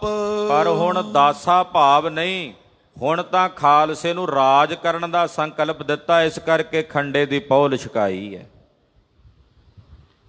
ਕਿ ਭਾਈ ਦਾਸਾ ਭਾਵ ਹਿਰਦੇ 'ਚ ਰੱਖਣਾ, ਪਰ ਨਾਲ ਰਾਜ ਕਰਨ ਦਾ ਸੰਕਲਪ ਵੀ ਰੱਖਣਾ। ਜੰਗ ਦੇ ਮੈਦਾਨ 'ਚ ਲੜਨ ਤੇ ਜੂਝਣ ਦੀ ਜਿਹੜੀ ਬਿਰਤੀ ਹੈ ਉਹ ਅਸੀਂ ਖੰਡੇ ਦੀ ਪਹੁਲ ਨਾਲ ਆਪਣੇ ਖਾਲਸੇ ਨੂੰ ਬਖਸ਼ੀ ਹੈ। ਖੰਡਾ ਧਾਰ ਸੁਪਾਹੁਲ ਛਾਪ। ਕਹਿੰਦੇ ਭਾਈ ਉਹ ਜਿਹੜੀ ਹੁਣ ਖੰਡਾ ਵਿੱਚ ਫਿਰਨ ਕਰਕੇ ਇਸ ਪਹੁਲ ਦੀ ਜਿਹੜੀ ਛਾਪ ਬਣ ਗਈ, ਉਹ ਬਣ ਗਈ ਖੰਡੇ ਦੀ ਪਹੁਲ। ਪਹਿਲਾਂ ਗੁਰੂ ਸਾਹਿਬ ਦੇ ਚਰਨ ਧੋਏ ਜਾਂ ਅੰਗੂਠਾ ਧੋ ਕੇ ਨਾ ਮਹਾਰਾਜ ਜੀ ਦਾ ਉਹ ਜਲ ਛਕਾਇਆ ਜਾਂਦਾ ਸੀ, ਉਹਨੂੰ ਕਿਹਾ ਜਾਂਦਾ ਸੀ ਚਰਨ ਪਹੁਲ। ਇਹਦੇ ਵਿੱਚ ਹੁਣ ਖੰਡਾ ਫਿਰਦਾ ਤੇ ਖੰਡੇ ਦੀ ਛਾਪ ਲੱਗ ਕੇ ਬਣ ਗਈ ਖੰਡੇ ਦੀ ਪਹੁਲ। ਇਹ ਖੰਡੇ ਦੀ ਪਹੁਲ ਬਣ ਕੇ ਜਗਤ ਪ੍ਰਸਿੱਧ ਹੋਈ। ਆਦ ਸ਼ਕਤ ਕੋ ਧਰਬੋ ਧਿਆਨ। ਵਾਹਿਗੁਰੂ ਅਕਾਲ ਪੁਰਖ ਪਰਮੇਸ਼ਰ ਦੀ ਸ਼ਕਤੀ, ਜੋ ਅਕਾਲ ਪੁਰਖ ਵਿੱਚ ਹੀ ਵਿਦਵਾਨ ਹੈ, ਉਸ ਦਾ ਧਿਆਨ ਧਾਰਨ ਕਰਨਾ। ਸਵਈਏ ਦਸੋਂ ਪ੍ਰੇਮ ਨਿਰਬਾਨ। ਫਿਰ ਨਿਤ ਇਹਦੇ ਤੇ ਬਾਣੀ ਪੜ੍ਹਨੀ ਨਾਲ ਖੰਡਾ ਬਾਟਾ ਪਤਾਸੇ ਜਲ ਦਾ ਵਰਣਨ ਕਰਕੇ ਕਹਿੰਦੇ ਨਾਲ ਖੰਡਾ ਫੇਰਦਿਆਂ ਗੁਰਬਾਣੀ ਪੜ੍ਹਨੀ, 10 ਸਵਈਏ ਪੜ੍ਹਨੇ, ਜਪਜੀ ਸਾਹਿਬ, ਜਾਪ ਸਾਹਿਬ, ਆਨੰਦ ਸਾਹਿਬ, ਚੌਪਈ ਪੜ੍ਹਨੀ। ਪਠ ਆਨੰਦ ਜੀ ਸ਼ਾਂਤ ਸੁਚੇਤ। ਕਹਿੰਦੇ ਸ਼ਾਂਤ ਸੁਚੇਤ ਹੋ ਕੇ ਸ੍ਰੀ ਆਨੰਦ ਸਾਹਿਬ ਜੀ ਦੀ ਬਾਣੀ ਦਾ ਪਾਠ ਕਰਨਾ। ਵੀਰ ਆਸਣ ਤੇ ਬਹਿ ਕੇ ਨਾਲ ਖੰਡੇ ਨੂੰ ਫੇਰਨਾ।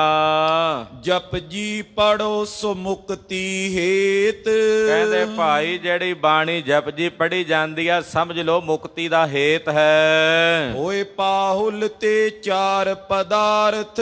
ਭਾਈ ਖੰਡੇ ਦੀ ਪਹੁਲ ਨਾਲ ਚਾਰੇ ਦੇ ਚਾਰੇ ਪਦਾਰਥ ਆ ਜਾਂਦੇ ਹਨ।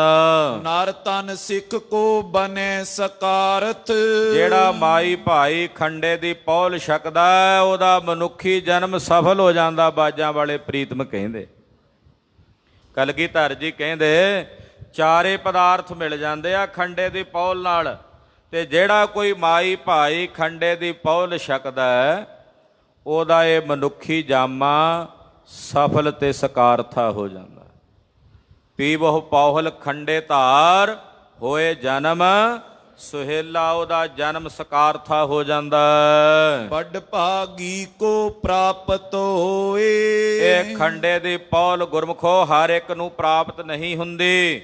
ਸੁਰ ਨਰ ਮੁਨ ਜਨ ਅੰਮ੍ਰਿਤ ਖੋਜਦੇ, ਸੋ ਅੰਮ੍ਰਿਤ ਗੁਰ ਤੇ ਪਾਇਆ। ਵਿਰਲਿਆਂ ਨੂੰ, ਵੱਡੇ ਭਾਗਾਂ ਵਾਲਿਆਂ ਨੂੰ ਇਹ ਦਾਤ ਪ੍ਰਾਪਤ ਹੁੰਦੀ ਹੈ। ਲੈ ਕਰ ਫਿਰੇ ਨਾ ਅਗ ਸਮ ਕੋਏ। ਜਿਹੜਾ ਖੰਡੇ ਦੀ ਪਹੁਲ ਲੈ ਕੇ ਮੁੜ ਕੇ ਫਿਰ ਜਾਏ, ਫਿਰ ਜੇ ਦਾ ਮਤਲਬ ਬੇਮੁਖ ਹੋ ਜੇ। ਪਹਿਲਾਂ ਪਹੁਲ ਛਕ ਲਈ, ਮੁੜ ਕੇ ਲਾ ਦਿੱਤੀ ਕਿਰਪਾਨ, ਕਕਾਰ ਤਿਆਗ ਦਿੱਤੇ। ਕਹਿੰਦੇ ਉਹਦੇ ਵਰਗਾ ਇਹ ਸੰਸਾਰ ਵਿੱਚ ਵੱਡਾ ਪਾਪੀ ਕੋਈ ਨਹੀਂ। ਸਭ ਤੋਂ ਵੱਡਾ ਅਗੀ ਪਾਪੀ ਉਹ ਬੰਦਾ ਹੈ ਜਿਹੜਾ ਪਹੁਲ ਛਕ ਕੇ ਫਿਰ ਬੇਮੁਖ ਹੋ ਜਾਏ। ਆ ਜਦੋਂ ਅੰਮ੍ਰਿਤ ਸੰਚਾਰ ਹੁੰਦਾ ਗੁਰਦੁਆਰਾ ਦੂਖ ਨਿਵਾਰਨ ਸਾਹਿਬ, ਆਪਣੇ ਮਹੀਨੇ 'ਚ 2 ਵਾਰ ਅੰਮ੍ਰਿਤ ਸੰਚਾਰ ਹੁੰਦਾ ਹੈ। ਮੱਸਿਆ ਵਾਲੇ ਦਿਨ ਔਰ ਪੂਰਨਮਾਸ਼ੀ ਵਾਲੇ ਦਿਨ 2 ਦਿਨ ਰੱਖੇ ਹੋਏ ਨੇ। ਸਵੇਰੇ 10 ਵਜੇ ਇੱਥੇ ਵੇਖ ਲਈਏ ਜਿੱਥੇ ਵੀ ਅੰਮ੍ਰਿਤ ਸੰਚਾਰ ਹੁੰਦਾ, ਜੇ ਮੰਨ ਲਓ 100 ਬੰਦਾ ਅੰਮ੍ਰਿਤ ਛਕਣ ਆਉਂਦਾ ਤੇ 100 ਵਿੱਚੋਂ ਤਕਰੀਬਨ 70-80 ਬੰਦੇ ਦੁਬਾਰਾ ਛਕਣ ਵਾਲੇ ਹੁੰਦੇ ਹੈ। ਚਲੋ ਆ ਗਏ ਦੁਬਾਰਾ, ਠੀਕ ਹੈ। ਕਈਆਂ ਦੀ ਕੋਈ ਬਹੁਤ ਵੱਡੀ ਕੁਰੈਤ ਨਹੀਂ ਹੁੰਦੀ, ਉੱਦਾਂ ਹੀ ਜਾਂ ਇੱਦਾਂ ਜੀ ਸਾਡੇ ਗਾਤਰਿਆਂ 'ਚੋਂ ਕਿਰਪਾਨ ਡਿੱਗ ਗਈ ਸੀ ਤਾਂ ਅੰਮ੍ਰਿਤ ਛਕਣ ਆ ਗਏ ਦੁਬਾਰਾ। ਉਹ ਜੇ ਇੱਦਾਂ ਦੀ ਕਿਰਿਆ ਹੋ ਜਾਏ, ਕੋਈ ਉਹ ਅੰਮ੍ਰਿਤ ਭੰਗ ਨਹੀਂ ਹੋ ਜਾਂਦਾ ਇੱਦਾਂ, ਜਦੋਂ ਤੱਕ 4 ਬੱਜਰ ਕੁਰੈਤਾਂ ਨਹੀਂ ਹੁੰਦੀਆਂ। ਜਾਂ ਫਿਰ ਕਿਰਪਾਨ ਲਾ ਕੇ ਛੱਡ ਹੀ ਦਿੱਤੀ ਵੀ ਪਹਿਲਾਂ ਛਕਿਆ ਸੀ, ਮੁੜ ਕੇ 5-7 ਸਾਲ ਨਿਕਲ ਗਏ, ਫਿਰ ਦੁਬਾਰਾ ਅੰਮ੍ਰਿਤ ਛਕਣ ਆਏ। ਆ ਗਏ ਗੁਰੂ ਘਰ ਦੇ ਵਿੱਚ, ਉਹਨਾਂ ਨੂੰ ਜੀਓ ਆਇਆ। ਪਰ ਜਿਹੜੇ ਇੱਕ ਵਾਰੀ ਅਗੀ ਹੋ ਗਏ, ਮੁੜ ਕੇ ਆਏ ਹੀ ਨਹੀਂ ਗੁਰੂ ਸ਼ਰਨ 'ਚ। ਅੰਮ੍ਰਿਤ ਛਕਣ ਤੋਂ ਬਾਅਦ ਅੰਮ੍ਰਿਤ ਨੂੰ ਭੰਗ ਕਰਨ ਲਈ ਕਿਵੇਂ ਭੰਗ ਕੀਤਾ? ਬੱਜਰ ਕੁਰੈਤੀਏ ਹੋ ਗਏ। 4 ਪ੍ਰਕਾਰ ਦੀਆਂ ਬੱਜਰ ਕੁਰੈਤਾਂ ਹੁੰਦੀਆਂ। ਗੁਰੂ ਤੋਂ ਬੇਮੁਖ ਹੋ ਗਏ, ਕੇਸ ਕਟਾ ਦਿੱਤੇ। ਪਹਿਲਾਂ ਅੰਮ੍ਰਿਤਧਾਰੀ ਸੀ, ਉਸ ਬੰਦੇ ਜਿਹਾ ਸੰਸਾਰ ਦੇ ਵਿੱਚ ਕੋਈ ਦੂਜਾ ਪਾਪੀ ਨਹੀਂ, ਸਭ ਤੋਂ ਵੱਡਾ ਪਾਪੀ ਉਹ ਮਨੁੱਖ ਹੈ। ਕਲਗੀਧਰ ਸਵਾਮੀ ਕਹਿ ਰਹੇ ਨੇ, ਮੈਂ ਨਹੀਂ ਕਹਿੰਦਾ। ਸਭ ਤੋਂ ਵੱਡਾ ਕੀ ਉਹ ਹੈ, ਉਹ ਸਭ ਤੋਂ ਵੱਡਾ ਮਹਾਪਾਪੀ ਆ ਉਹ ਮਨੁੱਖ। ਗੁਜਰੀ ਮਾਤ ਪੁੱਛੇ ਇੱਕ ਬਾਰੀ। ਕਲਗੀਧਰ ਜੀ ਕਹਿੰਦੇ, ਖਾਲਸਾ ਜੀ ਜੋ ਅਸੀਂ ਇਹ ਤੁਹਾਨੂੰ ਬਚਨ ਦੱਸ ਰਹੇ ਆ ਨਾ, ਇਹ ਸਵਾਲ ਜੋ ਤੁਸੀਂ ਸਾਡੇ ਕੋਲੋਂ ਕੀਤਾ ਹੈ, ਇਹ ਸਾਡੇ ਸਤਿਕਾਰਯੋਗ ਮਾਤਾ ਗੁਜਰੀ ਜੀ ਨੇ ਵੀ ਸਾਨੂੰ ਪੁੱਛਿਆ ਸੀ। ਤਬ ਹਮਨੇ ਬਿਦ ਸਕਲ ਉਚਾਰੀ। ਉਸ ਵਕਤ ਮਾਤਾ ਜੀ ਨੂੰ ਅਸੀਂ ਇਹ ਸਾਰੀ ਵਿਧ ਸੁਣਾਈ ਸੀ। ਸੁਨ ਸਿੱਖਨ ਕਰ ਜੋਰ ਬਖਾਨੀ। ਸੁਣ ਕੇ ਫਿਰ ਸਿੱਖਾਂ ਨੇ ਹੱਥ ਜੋੜ ਕੇ ਬੇਨਤੀ ਕੀਤੀ। ਅਪਰ ਭੇਦ ਪਨੀਐ ਗੁਣ ਖਾਨੀ। ਮਹਾਰਾਜ ਇਸ ਪਾਹੁਲ ਦਾ ਹੋਰ ਭੇਦ ਵੀ ਕਿਰਪਾ ਕਰਕੇ, ਹੋਰ ਮਹਿਮਾ ਸਾਨੂੰ ਦੱਸੋ। ਪਾਹੁਲ ਵਿਖੇ ਸ਼ਕਤ ਹੈ ਗੁਰ ਕੀ। ਮਹਾਰਾਜ ਇਸ ਪਾਹੁਲ ਵਿੱਚ ਗੁਰੂ ਦੀ ਸ਼ਕਤੀ ਹੈ। ਕੈ ਜਗ ਮਾਤ ਚੰਡਕਾ ਧੁਰ ਕੀ। ਜਾਂ ਫਿਰ ਵਾਹਿਗੁਰੂ ਪਰਮੇਸ਼ਰ ਦੀ ਜਿਹੜੀ ਆਦ ਸ਼ਕਤੀ ਹੈ ਉਹਦਾ ਇਹਦੇ ਵਿੱਚ ਪ੍ਰਤਾਪ ਹੈ। ਮਹਾਰਾਜ ਇਹਦੇ ਵਿੱਚ ਗੁਰੂ ਦੀ ਸ਼ਕਤੀ ਹੈ ਜਾਂ ਆਦ ਸ਼ਕਤੀ, ਅਕਾਲ ਪੁਰਖ ਪਰਮੇਸ਼ਰ ਦੀ ਜਿਹੜੀ ਸ਼ਕਤੀ ਹੈ ਉਹਦਾ ਪ੍ਰਤਾਪ ਹੈ। ਸੁਨ ਸ਼੍ਰੀ ਮੁਖ ਤੇ ਸਤਿਗੁਰ ਭਨੇ। ਸੁਣ ਕੇ ਕਲਗੀਧਰ ਪਾਤਸ਼ਾਹ ਜੀ ਮਹਾਰਾਜ ਜੀ ਬੋਲੇ, ਕਰਨ ਪ੍ਰਸਾਦ ਖੁਸ਼ੀ ਹੀ ਬਨੇ। ਮਹਾਰਾਜ ਜੀ ਕਹਿੰਦੇ, ਸਿੱਖੋ ਬਸ ਤੁਸੀਂ ਇਹ ਸਮਝ ਲਓ ਵੀ ਕਿਰਪਾ ਹੀ ਹੈ। ਇਹ ਸਵਾਲ ਗੋਜ ਨੇ, ਇਹ ਸਵਾਲ ਕਰਨ ਦੀ, ਇਹ ਸਵਾਲ ਨਹੀਂ ਹੈ। ਭਲਾ ਗੁਰੂ ਦੀ ਸ਼ਕਤੀ ਗੁਰੂ ਤੋਂ ਵੱਖਰੀ ਹੁੰਦੀ ਹੈ? ਪਰਮੇਸ਼ਰ ਦੀ ਸ਼ਕਤੀ ਪਰਮੇਸ਼ਰ ਤੋਂ ਵੱਖਰੀ ਤਾਂ ਨਹੀਂ ਹੁੰਦੀ। ਇਸ ਕਰਕੇ ਇਹ ਪੁੱਛਣਾ ਵੀ ਇਹਦੇ ਵਿੱਚ ਗੁਰੂ ਦੀ ਸ਼ਕਤੀ ਹੈ ਕਿ ਪਰਮੇਸ਼ਰ ਦੀ ਸ਼ਕਤੀ, ਗੁਰੂ ਪਰਮੇਸ਼ਰ ਤਾਂ ਦੋਵੇਂ ਹੀ ਇੱਕ ਨੇ। ਇਸ ਕਰਕੇ ਇਹ ਸਮਝ ਲਓ ਵੀ ਇਹ ਪ੍ਰਸਾਦ ਹੀ ਹੈ, ਗੁਰੂ ਦੀ ਕਿਰਪਾ ਹੈ। ਗੋਹਜ ਬਾਰਤਾ ਬਨੇ ਨ ਕਹਿਨੀ। ਇਹ ਗੋਹਜ ਬਾਰਤਾ ਹੈ, ਇਹ ਕਹਿਣੀ ਨਹੀਂ ਬਣਦੀ। ਭਲੀ ਹੋਤ ਐ ਛਪੀ ਸੁਰੈਨੀ। ਇਹ ਭਲਾ ਇਹਦੇ ਵਿੱਚ ਹੀ ਹੈ ਵੀ ਇਹ ਭੇਦ ਗੁਪਤ ਹੀ ਰਹੇ। ਤਉ ਸਿੱਖ ਸ਼ਰਧਾਲੂ ਆਏ। ਪਰ ਫਿਰ ਵੀ ਤੁਸੀਂ ਸ਼ਰਧਾਲੂ ਸਿੱਖ ਹੋ, ਪ੍ਰੇਮ ਨਾਲ ਪੁੱਛ ਰਹੇ ਹੋ। ਸਤਿਗੁਰ ਕੋ ਬੂਝੈ ਜਿਸ ਪਾਏ। ਤੁਸੀਂ ਸਾਰੇ ਸਤਿਗੁਰਾਂ ਦੇ ਘਰ ਦੀ ਪੂਜਾ ਕਰਦੇ ਹੋ ਪ੍ਰੇਮ ਭਾਵਨਾ ਨਾਲ। ਇਸ ਕੋ ਕਹਿਨ ਸਦਾ ਬਨ ਆਵੇ। ਇਸ ਕਰਕੇ ਤੁਹਾਡੀ ਭਾਵਨਾ ਕਰਕੇ ਤੁਹਾਨੂੰ ਦੱਸਣਾ ਬਣਦਾ ਹੈ। ਜੋ ਸਿੱਖ ਸਤਿਗੁਰ ਕੇ ਮਨ ਭਾਵੇ। ਕਿ ਜਿਹੜੇ ਸਿੱਖ ਸਤਿਗੁਰੂ ਜੀ ਦੇ ਮਨਾਂ ਨੂੰ ਭਾਉਂਦੇ ਨੇ, ਉਹਨਾਂ ਨੂੰ ਗੋਝ ਵਾਰਤਾ ਸਤਿਗੁਰੂ ਜੀ ਸਮਝਾਉਂਦੇ ਹਨ। ਸੰਗਤ ਸੁਨੋ ਸਿੱਖ ਮਮ ਅਹੋ। ਏ ਮੇਰੀ ਸੰਗਤ ਜੀਓ, ਗੁਰ ਸਿੱਖੋ ਪਿਆਰਿਓ ਸੁਣੋ। ਗੁਰ ਘਰ ਵਿਖੇ ਏਕਤਾ ਲਹੋ। ਇਹ ਸਮਝ ਲਓ ਵੀ ਪਰਮਾਤਮਾ ਦੀ ਸ਼ਕਤੀ ਤੇ ਗੁਰੂ ਦੀ ਸ਼ਕਤੀ ਵਿੱਚ ਕੋਈ ਭੇਦ ਨਹੀਂ, ਇੱਕ ਮੇਕੀ ਹੈ। ਇਹ ਸਮਝ ਲਓ ਤੁਸੀਂ ਕਿ ਪਰਮਾਤਮਾ ਦੀ ਨਿਰੰਕਾਰ ਦੀ ਸ਼ਕਤੀ ਵਿੱਚ ਔਰ ਗੁਰੂ ਦੀ ਸ਼ਕਤੀ ਵਿੱਚ ਏਕਤਾ ਹੀ ਹੈ, ਇੱਕ ਮਿਕਤਾ ਹੀ ਹੈ, ਫਰਕ ਕੋਈ ਨਹੀਂ। ਭੂਲ ਭੇਦ ਕੋ ਪਰਮ ਨ ਕੀਜੈ। ਭੁੱਲ ਕੇ ਵੀ ਕਦੇ ਭੇਦਵਾਦੀ ਬਿਰਤੀ ਨਹੀਂ ਰੱਖਣੀ ਤੇ ਭਰਮ ਨਹੀਂ ਰੱਖਣਾ ਕਿ ਇਸ ਪੌਹਲ ਦੇ ਵਿੱਚ ਗੁਰੂ ਦੀ ਸ਼ਕਤੀ ਹੈ ਜਾਂ ਪਰਮੇਸ਼ਰ ਦੀ ਆਦ ਸ਼ਕਤੀ ਹੈ।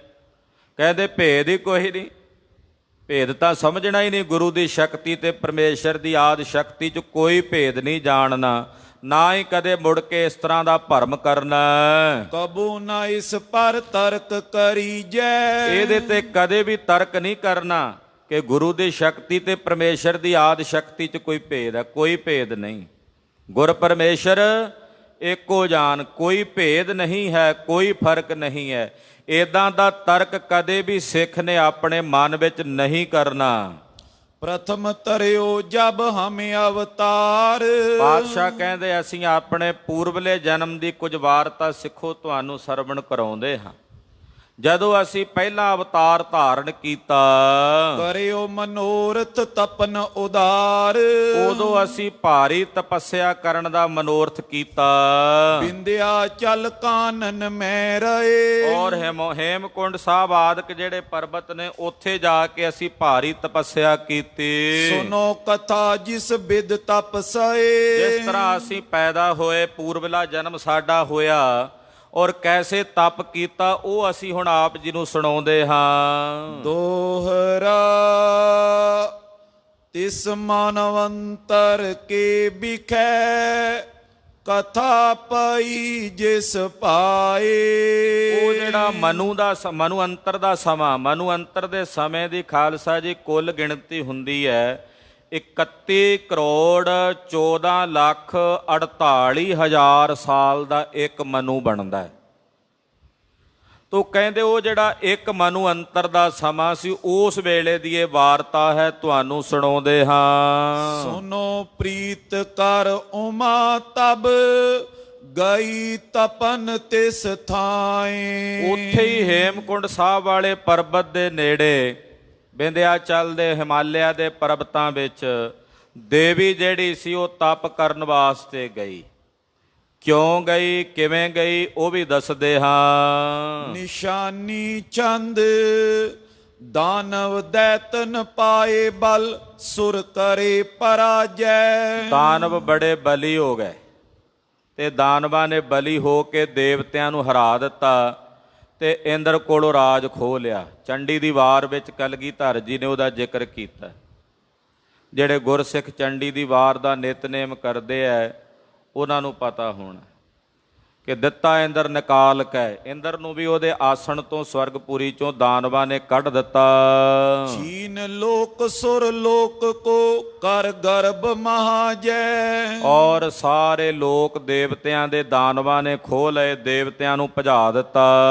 ਬ੍ਰਹਮਾ ਟਿਗ ਸੋ ਦੀਨ ਹੋਏ ਸਭ ਜਾਏ ਪੁਕਾਰੇ। ਇਹ ਜਿੰਨੇ ਦੇਵਤੇ ਸਨ ਇਹ ਬ੍ਰਹਮਾ ਦੇ ਕੋਲ ਜਾ ਕੇ ਰੋਏ ਤੇ ਘਗਿਆ ਕੇ ਬੇਨਤੀ ਕੀਤੀ। ਸ਼ਤੁਰਨ ਦੀਏ ਨਿਕਾਸ ਹਮ ਅਬ ਸ਼ਰਨ ਤੁਹਾਰੇ। ਕਹਿਣ ਲੱਗੇ ਜੀ ਸਾਨੂੰ ਸ਼ਤਰੂਆਂ ਨੇ ਦਾਨਵਾਂ ਨੇ ਕੱਢ ਦਿੱਤਾ ਸਾਡੀਆਂ ਪੁਰੀਆਂ ਚੋਂ, ਅਸੀਂ ਹੁਣ ਤੁਹਾਡੀ ਸ਼ਰਨ ਚ ਹਾਂ, ਸਾਨੂੰ ਰੱਖੋ। ਦ੍ਰਹਣ ਉਪਾਏ ਬਖਾਨ ਕੈ ਸੁਰ ਸਭ ਸਮਝਾਏ। ਉਸ ਵੇਲੇ ਬ੍ਰਹਮਾ ਜੀ ਨੇ ਉਪਾਅ ਦੀ ਵਿਚਾਰ ਕਰਕੇ ਫਿਰ ਇਹਨਾਂ ਦੇਵਤਿਆਂ ਨੂੰ ਸਮਝਾਇਆ।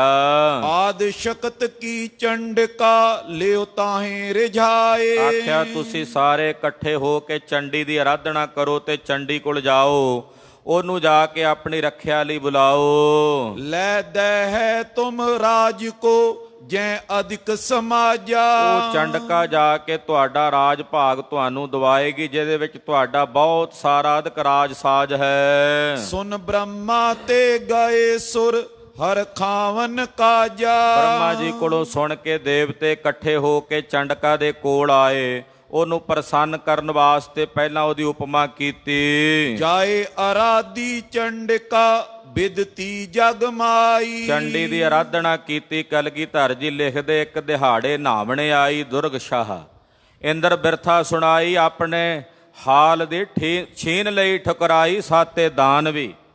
ਕਹਿੰਦੇ ਦੁਰਗਾ ਕੋਲ ਆ ਕੇ ਇੰਦਰ ਨੇ ਆਪਣੀ ਬਿਰਥਾ ਸੁਣਾਈ ਕਿ ਸਾਡੇ ਕੋਲੋਂ ਦਾਨਵਾਂ ਨੇ ਸਾਡਾ ਰਾਜ ਭਾਗ ਖੋਹ ਲਿਆ। ਕਰ ਬੰਦੇ ਬਿਨਤੀ ਸਹਿਤ ਨਿਜ ਬ੍ਰਿਥਾ ਸੁਨਾਈ। ਹੱਥ ਜੋੜ ਕੇ ਚੰਡਕਾ ਨੂੰ ਬੇਨਤੀ ਕਰਕੇ ਆਪਣੀ ਪੀੜਾ ਸੁਣਾਈ। ਦੈਤਨ ਕੀ ਨਿਆਨੀਤ ਲਖ ਨਿਰਜੁਰ ਸਤਕਾਰੇ। ਉਸ ਵੇਲੇ ਦੱਸਿਆ ਕਿ ਦਾਨਵਾਂ ਨੇ ਸਾਡੀ ਅਨੀਤੀ ਕਰਕੇ ਤਿਰਸਕਾਰ ਕੀਤਾ ਹੈ ਔਰ ਪਾਪ ਕਰਮਾਂ ਦਾ ਵਰਤਾਰਾ ਵਰਤਾ ਦਿੱਤਾ। ਧਰਮ ਅਸਥਾਨਾਂ ਨੂੰ ਦਾਨਵਾਂ ਨੇ ਭ੍ਰਸ਼ਟ ਕਰ ਦਿੱਤਾ। ਲੈ ਦੇ ਹੋ ਤੁਮ ਦੇਸ਼ ਕੋ ਰਿਪ ਬ੍ਰਿੰਦ ਸੰਘਾਰੇ। ਦੇਵਤਿਆਂ ਦੀ ਇਹ ਬਾਤ ਸੁਣ ਕੇ ਕਹਿੰਦੇ ਦੁਰਗਾ ਜਿਹੜੀ ਚੰਡਕਾ ਸੀ ਉਹ ਹੱਸੀ। ਤੋ ਹੱਸ ਕੇ ਉਸ ਵੇਲੇ ਉਹਨੇ ਆਖਿਆ ਫਿਕਰ ਨਾ ਕਰੋ, ਮੈਂ ਤੁਹਾਡਾ ਰਾਜ ਤੁਹਾਨੂੰ ਵਾਪਸ ਲੈ ਕੇ ਦੇਵਾਂਗੀ। ਚੜੀ ਸਿੰਘ ਪਰ ਚੰਡਕਾ ਆਯੁਧ ਬਲ ਤਾਰੇ। ਸ਼ੇਰ ਦੀ ਸਵਾਰੀ ਤੇ ਸਵਾਰ ਹੋ ਕੇ ਉਹਨੇ ਸ਼ਸਤਰ ਧਾਰਨ ਕੀਤੇ ਔਰ ਸ਼ਸਤਰ ਧਾਰਨ ਕਰਕੇ ਦਾਨਵਾਂ ਨਾਲ ਯੁੱਧ ਕੀਤਾ। ਬਦੇ ਦੈਂਤ ਅਨਗਨ ਬਦੇ ਰਣ ਖੇਤ ਮਜਾਰੇ। ਦਾਨਵ ਜੋ ਬਹੁਤ ਗਿਣਤੀ 'ਚ ਵੱਧ ਚੁੱਕੇ ਸਨ, ਅਣਗਿਣਤ ਹੀ ਜੰਗ ਦੇ ਮੈਦਾਨ 'ਚ ਦਾਨਵ ਲੜਨ ਆਏ। ਤੂਮਰ ਨੈਣ ਪੂਰਬ ਨਿਓ ਪੁਨ ਚੰਡ ਅਰ ਮੁੰਡਾ। ਤੂਮਰ ਨੈਣ ਆਦਿਕ ਦੈਤ, ਚੰਡ ਤੇ ਮੁੰਡ ਆਦਿਕ ਦੈਤ ਜਿਹੜੇ ਸਨ, ਚੰਡੀ ਚਰਿੱਤਰ ਪਹਿਲੇ, ਚੰਡੀ ਚਰਿੱਤਰ ਦੂਜੇ ਵਿੱਚ ਚੰਡੀ ਦੀ ਵਾਰ 'ਚ ਕਲਗੀਧਰ ਜੀ ਨੇ ਇਸ ਜੰਗ ਦਾ ਵਿਸਥਾਰ ਸਹਿਤ ਵਰਣਨ ਕੀਤਾ ਹੈ। ਖਾਲਸੇ 'ਚ ਜੰਗੀ ਪ੍ਰਕਰਨ ਸੁਣਾ ਕੇ ਵੀਰ ਰਸ ਭਰਨ ਵਾਸਤੇ। ਰਕਤ ਬੀਜ ਸਨ ਮੁਖ ਅਰਿਓ ਬਾਜਿਓ ਵੱਡ ਖੰਡਾ। ਕਹਿੰਦੇ ਚੰਡਕਾ ਦੇ ਸਾਹਮਣੇ ਉਸ ਵੇਲੇ ਰਕਤ ਬੀਜ, ਜਿਹਨੂੰ ਸਰਵਣਤ ਬੀਜ ਵੀ ਕਹਿੰਦੇ, ਉਹ ਰਕਤ ਬੀਜ ਆ ਕੇ ਅੜ ਗਿਆ। ਉਹ ਇਹੋ ਜਿਹਾ ਅੜਿਆ ਵੀ ਮਰਨ ਤੇ ਨਹੀਂ ਸੀ ਆਉਂਦਾ। ਰਕਤ ਬੀਜ ਕੇ ਰਕਤ ਤੇ ਰਾਖਸ਼ ਸਮੁਦਾਏ। ਉਸ ਵੇਲੇ ਕਹਿੰਦੇ ਜਿੰਨਾ ਉਹਨੂੰ ਮਾਰਦੀ ਸੀ, ਉਹਦੇ ਸਰੀਰ ਚੋਂ ਜਿਹੜੀਆਂ ਬੂੰਦਾਂ ਡਿੱਗਦੀਆਂ ਸੀ, ਉਹਦੇ ਚੋਂ ਹੋਰ ਅਨੇਕਾਂ ਇੱਕ ਇੱਕ ਬੂੰਦ ਚੋਂ ਕਈ ਰਕਤ ਬੀਜ ਜਿਹੜੇ ਸਨ ਉਹ ਪੈਦਾ ਹੋ ਜਾਂਦੇ ਸਨ। ਉਪਜਦ ਤਿਉ ਤਿਉ ਹਨਤ ਐ ਰਣ ਭੂਮ ਗਿਰਾਏ। ਉਹ ਜਿਵੇਂ ਜਿਵੇਂ ਵੱਢਦੀ ਸੀ, ਉਹਦੇ ਖੂਨ ਦੀਆਂ ਬੂੰਦਾਂ ਤੋਂ ਅੱਗੇ ਹੋਰ ਪੈਦਾ ਹੋ ਜਾਂਦੇ ਸਨ। ਤਿਉ ਤਿਉ ਹੋਤੇ ਅਸੰਖਈ ਟੋਟਾ ਨੇ ਆਇਓ। ਕਹਿੰਦੇ ਅਣਗਿਣਤੀ ਪੈਦਾ ਹੋ ਗਏ, ਉਹਨਾਂ ਦਾ ਟੋਟਾ ਨਹੀਂ ਆਉਂਦਾ। ਬਹੁਤ ਬਰਖ ਸੰਗਰਾਮ ਪਾ ਲੇਖਾ ਨੇ ਪਾਇਓ। ਕਹਿੰਦੇ ਸੈਂਕੜੇ ਸਾਲਾਂ ਤੱਕ ਤਾਂ ਇਦਾਂ ਹੀ ਯੁੱਧ ਹੁੰਦਾ ਰਿਹਾ, ਗਿਣਤੀ ਨਹੀਂ ਹੁੰਦੀ। ਨੋਕੇ ਪਰ ਸਤ ਸੂਨ ਲਗ। 9 ਦੇ ਉੱਤੇ ਕਹਿੰਦੇ 7 ਜ਼ੀਰੋਆਂ ਲਾ ਦਿਓ, ਇੰਨਾ ਲੰਮਾ ਸਮਾਂ ਕਹਿੰਦੇ ਜੰਗ ਹੁੰਦਾ ਰਿਹਾ। ਸੰਖਿਆ ਸਭ ਕੀਨੀ। ਇਹ ਗਿਣਤੀ ਕੀਤੀ ਜਾਂਦੀ ਹੈ। ਬ੍ਰਿੰਦ ਰਖੀਸ਼ੁਰ ਗਿਨਤ ਪਏ ਇਤਨੀ ਚਿਤ ਚੀਨੀ। ਬਹੁਤ ਸਾਰੇ ਰਖੀਸ਼ੁਰਾਂ ਨੇ ਏਡੇ ਲੰਮੇ ਸਮੇਂ ਦੇ ਜੰਗ ਦਾ ਵਰਣਨ ਕੀਤਾ ਹੈ। ਪਏ ਰਕਤ ਤੇ ਪੁਨਹ ਤੇ ਬੁੱਧ ਬੁੱਧ ਸਮ ਹੋਈ। ਰਕਤ ਬੀਜ ਦੇ ਖੂਨ ਦੀਆਂ ਬੂੰਦਾਂ ਤੋਂ ਜਿੰਨੇ ਪੈਦਾ ਹੁੰਦੇ, ਓਨਿਆਂ ਨੂੰ ਮਾਰਦੀ, ਉਹ ਅੱਗੋਂ ਹੋਰ ਪੈਦਾ ਹੋ ਜਾਂਦੇ। ਭਇਓ ਰਕਤ ਕੋ ਜਲ ਇਤੋ ਜਨ ਪਰ ਲੈ ਹੋਈ। ਕਹਿੰਦੇ ਇੰਨਾ ਖੂਨ ਵਹਿਆ ਦਾਨਵਾਂ ਦਾ, ਰਾਖਸ਼ਾਂ ਦਾ, ਮਾਨੋ ਜਿਵੇਂ ਪਰਲੋ ਆ ਗਈ ਹੋਵੇ ਖੂਨ ਦੀ। ਸ਼ੂਨ ਪਾਈ ਸਭ ਸ੍ਰਿਸ਼ਟ ਤਬ ਤਨ ਇੰਗਤ ਨਾਈ। ਧਰਤੀ ਸਾਰੀ ਸੁੰਨ ਹੋ ਗਈ ਜਦੋਂ ਇੰਨਾ ਲੰਮਾ ਸਮਾਂ ਜੰਗ ਚੱਲੇਗਾ, ਕੀ ਬਣੇਗਾ ਦੁਨੀਆ ਦਾ। ਕਹਿੰਦੇ ਧਰਤੀ ਸਾਰੀ ਸੁੰਨ ਹੋ ਗਈ, ਲੋਕ ਇੰਗਤ ਹੋ ਗਏ, ਸਰੀਰਾਂ ਵਿੱਚ ਸੱਤ ਨਾ ਰਿਹਾ। ਇਸ ਪ੍ਰਕਾਰ ਭਿਖੀਅਤ ਮਨੋ ਪਾਥਰ ਜਲ ਮਾਈ। ਕਹਿੰਦੇ ਇਸ ਪ੍ਰਕਾਰ ਨਾਲ ਜੰਗ ਦੇ ਮੈਦਾਨ ਦੇ ਵਿੱਚ ਡਿੱਗੇ ਹੋਏ ਰਾਖਸ਼ਾਂ ਦੀਆਂ ਲੋਥਾਂ ਨਜ਼ਰ ਆਉਂਦੀਆਂ, ਜਿਵੇਂ ਮਾਨੋ ਪਾਣੀ ਵਿੱਚ ਪੱਥਰ ਡਿੱਗੇ ਹੋਣ।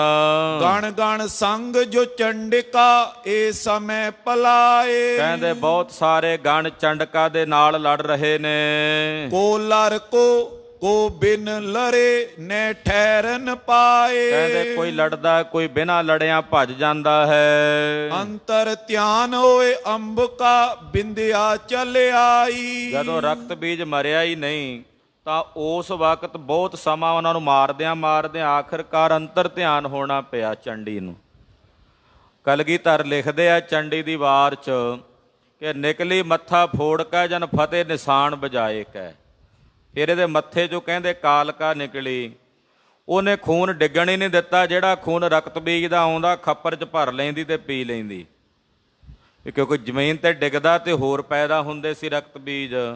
ਪਰ ਉਹਨੂੰ ਪਹਿਲਾਂ ਧਿਆਨ ਕਰਕੇ ਨੇ ਅਰਾਧਿਆ ਆਪਣੇ ਅੰਦਰ ਉਸ ਦੂਸਰੀ ਸ਼ਕਤੀ ਨੂੰ ਪੈਦਾ ਕਰਨ ਲਈ, ਤੇ ਇੱਕ ਵਾਰੀ ਦਾਨਵਾਂ ਕੋਲੋਂ ਅਲੋਪ ਹੋ ਕੇ ਚਲੀ ਗਈ। ਬਨ ਮੂਰਤ ਤਪ ਕਰਤ ਪੀ ਕੈ ਲਖੀ ਨ ਜਾਈ। ਵਿੰਧਿਆਚਲ ਪਰਬਤਾਂ ਵਿੱਚ ਜਾ ਕੇ, ਗੁਪਤ ਰੂਪ ਦੇ ਵਿੱਚ ਜਾ ਕੇ, ਮੂਰਤੀ ਬਣ ਕੇ ਤਪ ਦੀ ਮੂਰਤ ਤਪ ਕਰਨ ਲੱਗੀ, ਕਿਸੇ ਕੋਲੋਂ ਲੱਭੀ ਨਾ ਜਾਵੇ। ਅਸੁਰ ਲਗੇ ਤਬ ਖੋਜਨੇ। ਦਾਨਵ ਜਿਹੜੇ ਸਨ ਉਹ ਲੱਭਣ ਲੱਗੇ, ਭਾਲਣ ਲੱਗੇ। ਇਤ ਉਤ ਚੌਂਕਾਏ। ਚਾਰੇ ਪਾਸੇ ਫਿਰ ਕੇ ਵੇਖਦੇ ਨੇ ਦੇਵੀ ਕਿੱਥੇ ਚਲੀ ਗਈ ਹੈ। ਇੱਕ ਤਪਸੀ ਤਪ ਨਿਦ ਤਾਂ ਜਿਸ ਸਿੱਖ ਸਮੁਦਾਏ। ਕਹਿੰਦੇ ਇੱਕ ਤਪਸਵੀ ਜਿਹਦਾ ਨਾਮ ਸਮੁੰਦ ਰਿਸ਼ੀ ਹੈ, ਉਹ ਬੈਠੇ ਤਪ ਕਰ ਰਹੇ ਸਨ ਆਪਣਿਆਂ ਚੇਲਿਆਂ ਦੇ ਸਮੇਤ। ਇਹ ਦਾਨਵ ਉਹਨਾਂ ਦੇ ਕੋਲ ਆਏ। ਚੰਡੀ ਚਰਿੱਤਰ 'ਚ ਮਹਾਰਾਜ ਜੀ ਨੇ ਬਚਨ ਲਿਖੇ ਨੇ। ਉਹਨਾਂ ਨੂੰ ਆ ਕੇ ਪੁੱਛਣ ਲੱਗੇ ਰਿਸ਼ੀ ਨੂੰ, ਕਹਿੰਦੇ ਇੱਕ ਤੁਸੀਂ ਔਰਤ ਨਹੀਂ ਵੇਖੀ ਇੱਧਰ ਨੂੰ ਜਾਂਦਿਆਂ? ਕਹਿੰਦੇ ਕਿੱਦਾਂ ਦੀ ਹੈ? ਕਹਿੰਦੇ ਹਰ ਸੋ ਮੁਖ ਹੈ, ਹਰਤੀ ਦੁੱਖ ਹੈ। ਕਲਗੀਧਰ ਜੀ ਨੇ ਚੰਡੀ ਚਰਿੱਤਰ ਦੇ ਵਿੱਚ ਉਹ ਛੰਦ ਲਿਖਿਆ। ਬੜੇ ਵਿਸਥਾਰ ਨਾਲ ਮਹਾਰਾਜ ਜੀ ਨੇ ਸਾਰੀ ਵਿਆਖਿਆ ਚੰਡੀ ਚਰਿੱਤਰ 'ਚ ਲਿਖਣ ਦਾ ਪ੍ਰਯੋਜਨ ਕੀ ਹੈ ਕਿ ਜੰਗ ਯੁੱਧ ਦਾ ਪ੍ਰਸੰਗ ਆਪਣੇ ਸਿੱਖਾਂ ਨੂੰ ਸੁਣਾ ਕੇ ਉਹਨਾਂ ਅੰਦਰ ਜੰਗ ਲੜਨ ਦਾ ਉਤਸ਼ਾਹ ਪੈਦਾ ਕਰਨਾ। ਇਹਦੇ ਨਾਲ ਚੰਡੀ ਦੇ ਪੁਜਾਰੀ ਨਹੀਂ ਹੋ ਗਏ ਖਾਲਸੇ। ਜੰਗ ਯੁੱਧ ਦਾ ਪ੍ਰਕਰਨ ਸੁਣਾ ਕੇ, ਜਿਵੇਂ ਕ੍ਰਿਸ਼ਨ ਜੀ ਨੇ ਜੰਗ ਲੜੇ, ਜਦੋਂ ਜੰਗਾਂ ਦੀ ਕਥਾ ਆਉਂਦੀ ਮਹਾਰਾਜ ਬੜਾ ਵਿਸਥਾਰ ਕਰਦੇ ਕਲਗੀਧਰ। ਉਹ ਜੰਗਾਂ ਯੁੱਧਾਂ ਦਾ ਵਰਣਨ ਇਸ ਕਰਕੇ ਕਰਦੇ, ਖਾਲਸੇ 'ਚ ਵੀਰ ਰਸ ਭਰਨਾ ਸੀ, ਜੰਗੀ ਬਿਰਤੀ ਭਰਨੀ ਸੀ।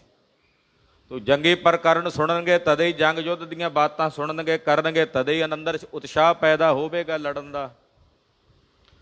ਖੈਰ ਕਹਿੰਦੇ ਉਹ ਸਾਰੇ ਜਿਹੜੇ ਦਾਨਵ ਸੀ ਉਹ ਦੇਵੀ ਜਿਹੜੀ ਅਲੋਪ ਹੋ ਚੁੱਕੀ ਸੀ। ਉਹਨੂੰ ਲੱਭਦਿਆਂ ਲੱਭਦਿਆਂ ਸਮੁੰਦਰ ਰਿਸ਼ੀ ਦੇ ਕੋਲ ਆਏ ਜਿੱਥੇ ਉਹ ਤਪ ਕਰ ਰਹੇ ਸਨ। ਜੁਗ ਰਾਖਸ਼ ਤੈਂ ਜੂਤ ਪਤ ਬੂਜਨ ਤਬ ਲਾਗੇ। ਦੋ ਦਾਨਵ ਆਏ ਜਿਹੜੇ ਆਪਣੀ ਫੌਜ ਦੇ ਸਮੇਤ ਉੱਥੇ ਪਹੁੰਚੇ। ਬੇਲ ਸੁਬੇਲੇ ਨਾਮ ਜਿਨ ਮਨ ਮੈਂ ਰਿਸ ਜਾਗੇ। ਇੱਕ ਦਾ ਨਾਮ ਬੇਲ ਤੇ ਦੂਜੇ ਦਾ ਨਾਮ ਸੁਬੇਲ ਸੀ। ਬੜੇ ਗੁੱਸੇ ਵਿੱਚ ਸਨ। ਹਾਏ ਹਾਏ ਕਰ ਖੋਜ ਤੇ ਤ੍ਰਿਆ ਕਹਾਂ ਪਲਾਈ। ਹਾਏ ਹਾਏ ਕਰਦਿਆਂ ਲੱਭਦੇ ਫਿਰਦੇ ਕਹਿੰਦੇ ਉਹ ਔਰਤ ਗਈ ਕਿੱਥੇ ਹੈ? ਉਹ ਜਿਹੜੀ ਔਰਤ ਸੀ ਸਾਡੇ ਨਾਲ ਲੜਨ ਵਾਲੀ ਉਹ ਗਈ ਕਿੱਥੇ ਆ? ਦਾਨਵ ਏਦਾਂ ਲੱਭ ਰਹੇ ਸਨ। ਕੋ ਲੈ ਗਮਨਿਓ ਕਿਤ ਗਇਓ। ਕੌਣ ਲੈ ਕੇ ਚਲਾ ਗਿਆ? ਕਿੱਧਰ ਚਲਾ ਗਿਆ? ਦਿਓ ਰਿਖੀ ਬਤਾਈ। ਇਹ ਰਿਸ਼ੀ ਦੱਸ ਸਾਨੂੰ ਉਹ ਔਰਤ ਕਿੱਥੇ ਗਈ ਹੈ? ਰਿਸ ਤਰ ਤਪਸੀ ਤਬ ਕਯੋ। ਤਪਸੀ ਗੁੱਸੇ ਵਿੱਚ ਆ ਕੇ ਬੋਲਿਆ ਕਿਉਂ ਕਰ ਬਕਬਾਦੇ। ਕਹਿੰਦਾ ਉਹ ਕਿਉਂ ਬਕਵਾਸ ਕਰਦੇ ਹੋ? ਕੋਈ ਸਧਾਰਨ ਔਰਤ ਨਹੀਂ ਸੀ, ਉਹ ਵੀ ਸ਼ਕਤੀ ਸੀ ਅਕਾਲ ਪੁਰਖ ਦੀ। ਸੋ ਪੂਰਨ ਸਭ ਮੈਂ ਸਦਾ ਸ਼ਕਤੀ ਵੱਡ ਆਦੇ। ਉਹ ਸ਼ਕਤੀ ਸੀ ਤੁਹਾਡਾ ਸੰਘਾਰ ਕਰਨੇ ਵਾਲੀ। ਤਪਸੀ ਨਾਮ ਸਮੁੰਡ ਤੇ ਸੁਨ ਕਰ ਮਤਵਾ। ਦੇਵੀ ਦਾ ਪੱਖ ਪੂਰਿਆ ਤੇ ਦਾਨਵ ਬੜੇ ਗੁੱਸੇ ਵਿੱਚ ਆਏ ਸੁਣ ਕੇ ਵੀ ਇਹ ਸਾਡੀ ਦੁਸ਼ਮਣ ਦੀ ਉਪਮਾ ਕਰਦਾ। ਤਾਏ ਪਰੇ ਹਿਤ ਮਾਰਬੇ ਕਹਿ ਮਾਰੋ ਮਾਰੇ। ਉਹ ਇਹਨੂੰ ਸਮੁੰਦਰ ਰਿਸ਼ੀ ਨੂੰ ਹੀ ਮਾਰਨ ਆਣ ਪਏ। ਕਹਿੰਦੇ ਪਹਿਲਾਂ ਤੈਨੂੰ ਹੀ ਮਾਰਦੇ ਆ, ਦੇਵੀ ਤਾਂ ਬਾਅਦ ਚ ਲੱਭਾਂਗੇ ਜਿਹਨੂੰ ਤੂੰ ਦੇਵੀ ਕਹਿਣਾ। ਸਾਡੇ ਲਈ ਤਾਂ ਉਹ ਜਨਾਨੀ ਸੀ ਜਿਹੜੀ ਸਾਡੇ ਨਾਲ ਲੜ ਕੇ ਗਈ ਹੈ, ਅਸੀਂ ਤਾਂ ਉਹਦੀ ਭਾਲ ਕਰਨੀ, ਦੇਵੀ ਹੋਏਗੀ ਤੁਹਾਡੇ ਲਈ। ਕਹਿੰਦਾ ਮੈਂ ਤੁਹਾਨੂੰ ਹੀ ਮਾਰਾਂਗੇ ਅਸੀਂ। ਕਹਿੰਦੇ ਇਦਾਂ ਉਹ ਜਿਹੜੇ ਬੇਲ ਸੁਬੇਲ ਆਦਿਕ ਰਾਖਸ਼ ਸਨ ਉਹ ਮਾਰਨ ਵਾਸਤੇ ਜਦੋਂ ਸਮੁੰਦਰ ਰਿਸ਼ੀ ਵੱਲ ਵਧੇ। ਮਨ ਮੈਂ ਮੁਨੀ ਵਿਚਾਰ ਕਰ ਕਿਆ ਕਰੇ ਉਪਾਈ। ਸਮੁੰਦਰ ਰਿਸ਼ੀ ਨੇ ਮਨ 'ਚ ਵਿਚਾਰ ਕੀਤੀ ਵੀ ਹੁਣ ਕੀ ਉਪਾਅ ਕਰੀਏ, ਅਸੀਂ ਤਾਂ ਲੜ ਨਹੀਂ ਸਕਦੇ। ਮੇਰਾ ਅਰ ਮਮ ਚੇਲ ਕਾ ਨੈ ਧਰਮ ਲੜਾਈ। ਮੇਰਾ ਤੇ ਮੇਰੇ ਚੇਲਿਆਂ ਦਾ ਲੜਾਈ ਕਰਨਾ ਧਰਮ ਨਹੀਂ, ਅਸੀਂ ਤਾਂ ਤਪਸਵੀ ਹਾਂ, ਕਿਉਂਕਿ ਲੜਾਈ ਕਰਨਾ ਤਾਂ ਛਤਰੀ ਦਾ ਕੰਮ, ਸੂਰਮੇ ਦਾ ਕਰਮ ਹੈ। ਬ੍ਰਹਮਣ ਬ੍ਰਹਮ ਪਰਾਇਣਾ ਨਿਤਨੇਮ ਹਮਾਰਾ। ਸਾਡਾ ਤਾਂ ਬ੍ਰਹਮ ਪਰਾਇਣ ਹੋ ਕੇ ਨਿਤਨੇਮ ਕਰਨਾ ਹੈ, ਬ੍ਰਹਮ ਨੂੰ ਜਾਣਨਾ ਇਹ ਸਾਡਾ ਧਰਮ ਕਰਤੱਵ ਹੈ, ਲੜਨਾ ਸਾਡਾ ਧਰਮ ਨਹੀਂ। ਸ਼ੇਰ ਖਾਲ ਲੈ ਹਾਥ ਮੈਂ ਮੁਖ ਤੇ ਹੰਕਾਰਾ। ਕਹਿੰਦੇ ਸਮੁੰਦਰ ਰਿਸ਼ੀ ਜੀ ਨੇ ਉਸ ਵੇਲੇ ਆਪਣੀ ਉਹ ਖੱਲ ਚੁੱਕੀ ਜਿਹਦੇ ਤੇ ਬਹਿੰਦੇ ਸੀ, ਸ਼ੇਰ ਦੀ ਖੱਲ ਸੀ, ਉਹਨੂੰ ਪਕੜ ਕੇ ਕਹਿੰਦੇ ਮੁਖ ਤੋਂ ਹੰਕਾਰ ਕਰਕੇ ਜਿੰਨੀ ਤਪੱਸਿਆ ਉਹਨਾਂ ਨੇ ਕੀਤੀ ਸੀ ਉਹਦੇ ਬਲ ਨਾਲ ਤੇਜ ਪੁੰਜ ਨਿਕਸਿਓ ਪੁਰਖ ਸੰਗਰਾਮ ਮਚਾਵਾ। ਉਹਦੇ ਵਿੱਚੋਂ ਇੱਕ ਮਹਾਨ ਤੇਜਸਵੀ ਪੁਰਖ ਪੈਦਾ ਹੋਇਆ ਜਿਸ ਨੇ ਭਿਆਨਕ ਸੰਗਰਾਮ ਉਹ ਪੈਦਾ ਹੋਇਆ। ਤੇ ਪੁੱਛਿਆ ਹਾਂ ਪਿਤਾ ਜੀ ਮੇਰੇ ਲਈ ਕੀ ਆਗਿਆ ਹੈ? ਤਾਂ ਪਿਤਾ ਸਮੁੰਦਰ ਰਿਸ਼ੀ ਜੀ ਨੇ ਕਿਹਾ ਆਗਿਆ ਹੈ ਇਹਨਾਂ ਰਾਖਸ਼ਾਂ ਦਾ ਸੰਘਾਰ ਕਰੋ। 10 ਲੱਖ ਬਰਸ ਸਹੰਸਰ ਪੰਚ ਕਮਸਾਨ ਮਚਾਵਾ। ਕਹਿੰਦੇ ਲੰਮਾ ਸਮਾਂ ਉਹਨਾਂ ਰਾਖਸ਼ਾਂ ਦੇ ਨਾਲ ਉਸ ਤਪਸਵੀ ਪੁਰਸ਼ ਨੇ ਜੰਗ ਕੀਤਾ ਜਿਹੜਾ ਸ਼ੇਰ ਦੀ ਖੱਲ ਚੋਂ ਸਮੁੰਦਰ ਰਿਸ਼ੀ ਨੇ ਪੈਦਾ ਕੀਤਾ। ਮੂਰਤ ਤੇ ਉੱਠ ਚੰਡਿਕਾ ਉਰ ਕ੍ਰੋਧੀ ਉਪਾਏ। ਕਹਿੰਦੇ ਸੈਂਕੜੇ ਸਾਲਾਂ ਤੱਕ ਉਹ ਲੜਦਾ ਰਿਹਾ, ਇੰਨੇ ਨੂੰ ਉਧਰ ਦੇਵੀ ਦੀ ਸਾਧਨਾ ਪੂਰੀ ਹੋਈ ਤੇ ਉਹ ਵੀ ਪ੍ਰਗਟ ਹੋਈ। ਜੁਦ ਕਰਿਓ ਬਦ ਕਰ ਅਸੁਰ ਰਣ ਕਰਤ ਖਪਾਏ। ਉਹਨੇ ਵੇਖਿਆ ਕਿ ਇਸ ਤਪਸਵੀ ਨੇ ਭਿਆਨਕ ਯੁੱਧ ਕਰਕੇ ਸੈਂਕੜੇ ਹਜ਼ਾਰਾਂ ਲੱਖਾਂ ਕਰੋੜਾਂ ਦਾਨਵ ਮਾਰੇ ਹਨ।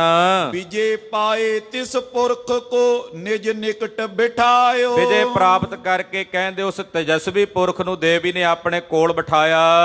ਹੇ ਤਪਸੀ ਤਪ ਕਹਿ ਕਯੋ ਤੈ ਜੁੱਧ ਮਚਾਇਓ। ਕਹਿਣ ਲੱਗੀ ਹੈ ਤਪਸਵੀ ਤੈ ਭਾਰੀ ਭਿਆਨਕ ਯੁੱਧ ਕੀਤਾ, ਜੰਗ ਕੀਤਾ ਹੈ। ਮੇਰੀ ਕਰੀ ਸਹਾਇਤਾ ਹਤ ਸ਼ਤਰੂ ਲੜਾਈ। ਤੁਸੀਂ ਮੇਰੀ ਸਹਾਇਤਾ ਕੀਤੀ ਹੈ, ਤੁਸੀਂ ਮੇਰੀ ਮਦਦ ਕੀਤੀ ਹੈ ਔਰ ਤੁਸੀਂ ਸਹਾਇਤਾ ਕਰਕੇ ਮੇਰੀ ਜੰਗ ਦੇ ਮੈਦਾਨ 'ਚ ਮੇਰੇ ਨਾਲ ਲੜੇ ਹੋ। ਇੱਕ ਬਾਰ ਹੋ ਆਏ ਹੋ ਤੁਮ ਲਿਓ ਬੁਲਾਈ। ਅਕਾਲ ਪੁਰਖ ਵਾਹਿਗੁਰੂ ਪਰਮੇਸ਼ਰ ਦੀ ਜੋ ਪ੍ਰਚੰਡ ਸ਼ਕਤੀ ਆਦਿ ਸ਼ਕਤੀ ਹੈ ਉਹ ਵੀ ਆਪ ਜੀ ਦੀ ਮਦਦ ਵਾਸਤੇ ਆਵੇਗੀ ਜਦੋਂ ਤੁਸੀਂ ਜੰਗ ਦੇ ਮੈਦਾਨ ਵਿੱਚ ਜੂਝੋਗੇ, ਲੜੋਗੇ। ਮੈਂ ਪਰਸਨ ਅਬ ਜਾਚ ਬਰ ਰਹਿ ਬਪ ਏਉ ਤੇਰਾ। ਮੈਂ ਪ੍ਰਸੰਨ ਹਾਂ ਤੁਹਾਡੀ ਇਸ ਘਾਲਣਾ ਨੂੰ ਵੇਖ ਕੇ, ਜੰਗ ਯੁੱਧ ਨੂੰ ਵੇਖ ਕੇ। ਤੁਹਾਡਾ ਜਿਹੜਾ ਇਹ ਬੱਪ ਸਰੀਰ ਹੈ, ਦੁਸ਼ਟ ਦਮਨ ਤਰ ਨਾਮ ਤੁਵ ਜਗ ਬਿਦਤ ਕਨੇਰਾ। ਤੁਹਾਡੇ ਇਸ ਸਰੀਰ ਦਾ ਨਾਮ ਇਸ ਜਗਤ ਵਿੱਚ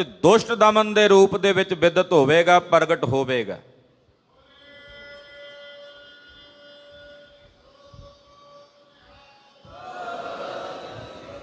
ਕਲਗੀਧਰ ਜੀ ਆਪਣੇ ਪੂਰਵ ਜਨਮ ਦੀ ਕਥਾ ਦੱਸ ਰਹੇ ਨੇ ਸਿੰਘਾਂ ਨੂੰ, ਜਿਹਦਾ ਕੁਝ ਕੁ ਜ਼ਿਕਰ ਗੁਰਦੇਵ ਨੇ ਬਚਿੱਤਰ ਨਾਟਕ ਵਿੱਚ ਕੀਤਾ। ਹੇਮਕੁੰਡ ਪਰਬਤ ਹੈ ਜਹਾਂ, ਸਬਤ ਸ੍ਰਿੰਗ ਸੋਭਤ ਹੈ ਤਹਾਂ। ਪੰਡ ਰਾਜ ਜਹਾਂ ਜੋਗ ਕਮਾਵਾ, ਉਹਦਾ ਵਿਆਖਿਆ ਮਹਾਰਾਜ ਜੀ ਦੱਸ ਰਹੇ ਨੇ ਕਿ ਉਦੋਂ ਸਾਡਾ ਦੁਸ਼ਟ ਦਮਨ, ਇਦਾਂ ਅਸੀਂ ਪੈਦਾ ਹੋਏ ਸੀ। ਕਲਗੀਧਰ ਜੀ ਦੱਸਦੇ ਆ, ਕਹਿੰਦੇ ਉਸੇ ਦੇਵੀ ਨੇ ਸਾਨੂੰ ਦੁਸ਼ਟਾਂ ਦਾ ਦਮਨ ਕਰਨੇ ਕਰਕੇ ਸਾਡਾ ਨਾਮ ਉਦੋਂ ਦੁਸ਼ਟ ਦਮਨ ਰੱਖਿਆ ਗਿਆ। ਤੇਰੀ ਸਭ ਸੰਗਤ ਪਾਈ ਬਨ ਗੁਰੂ ਬਡੇਰਾ। ਤੁਸੀਂ ਆਉਣ ਵਾਲੇ ਸਮੇਂ 'ਚ ਪਰਮੇਸ਼ਵਰ ਰੂਪ ਗੁਰੂ ਰੂਪ ਹੋ ਕੇ ਪ੍ਰਗਟ ਹੋਣਾ ਹੈ। ਆ ਜਿੰਨੇ ਤਪਸਵੀ ਹਨ ਤੁਹਾਡੇ ਨਾਲ, ਇਹ ਸਾਰੇ ਤੁਹਾਡੀ ਸਿੱਖ ਸੰਗਤ ਹੋਣਗੇ। ਕਰੀਏ ਮੋਏ ਸਰੂਪ ਕੋ ਸਭ ਸਿੱਖਨ ਕੇਰਾ। ਤੁਸੀਂ ਨਿਰੰਕਾਰ ਵਾਹਿਗੁਰੂ ਪਰਮੇਸ਼ਰ ਦਾ ਜੋ ਸਵਰੂਪ ਆਦਿ ਸ਼ਕਤੀ ਹੈ, ਤਿਸ ਦਾ ਧਿਆਨ ਧਾਰਨ ਕਰਨਾ। ਗਇਓ ਪੁਰਖ ਨੇ ਸੁਨਤ ਬਰ ਹੋਏ ਸਿੰਘ ਸੋ ਨਾਮੋ। ਕਹਿੰਦੇ ਉਸ ਵਕਤ ਦੁਸ਼ਟ ਦਮਨ ਜੀ ਨੇ ਕਿਹਾ ਕਿ ਮੇਰਾ ਸਿੰਘ ਨਾਮ ਕਰਕੇ ਖਾਲਸਾ ਪੈਦਾ ਹੋਵੇਗਾ। ਕੇਸ ਖੁੱਲੇ ਕਟ ਤਾਗ ਬਿਨ ਪੰਥ ਸੋ ਅਬਿਰਾਮ। ਮੇਰਾ ਜਿਹੜਾ ਪੰਥ ਹੋਵੇਗਾ ਕੇਸਾਂ ਵਾਲਾ, ਖੁੱਲੇ ਲੰਮੇ ਕੇਸਾਂ ਵਾਲਾ, ਕਟ ਤਾਗ ਬਿਨ, ਉਹਨਾਂ ਦੇ ਗਲ ਦੇ ਵਿੱਚ ਨਾ ਤਾਂ ਧਾਗਾ ਹੋਵੇਗਾ ਤੇ ਤੇੜ ਧੋਤੀ ਨਹੀਂ ਹੋਵੇਗੀ। ਧਾਗੇ ਦੀ ਥਾਂ ਤੇ ਗਲ ਦੇ ਵਿੱਚ ਗਾਤਰੇ ਵਿੱਚ ਸ਼੍ਰੀ ਸਾਹਿਬ ਸੋਭਨੀਕ ਹੋਵੇਗੀ, ਤੇ ਧੋਤੀ ਦੀ ਥਾਂ ਤੇ ਤੇੜ ਕਛਹਿਰਾ ਹੋਵੇਗਾ।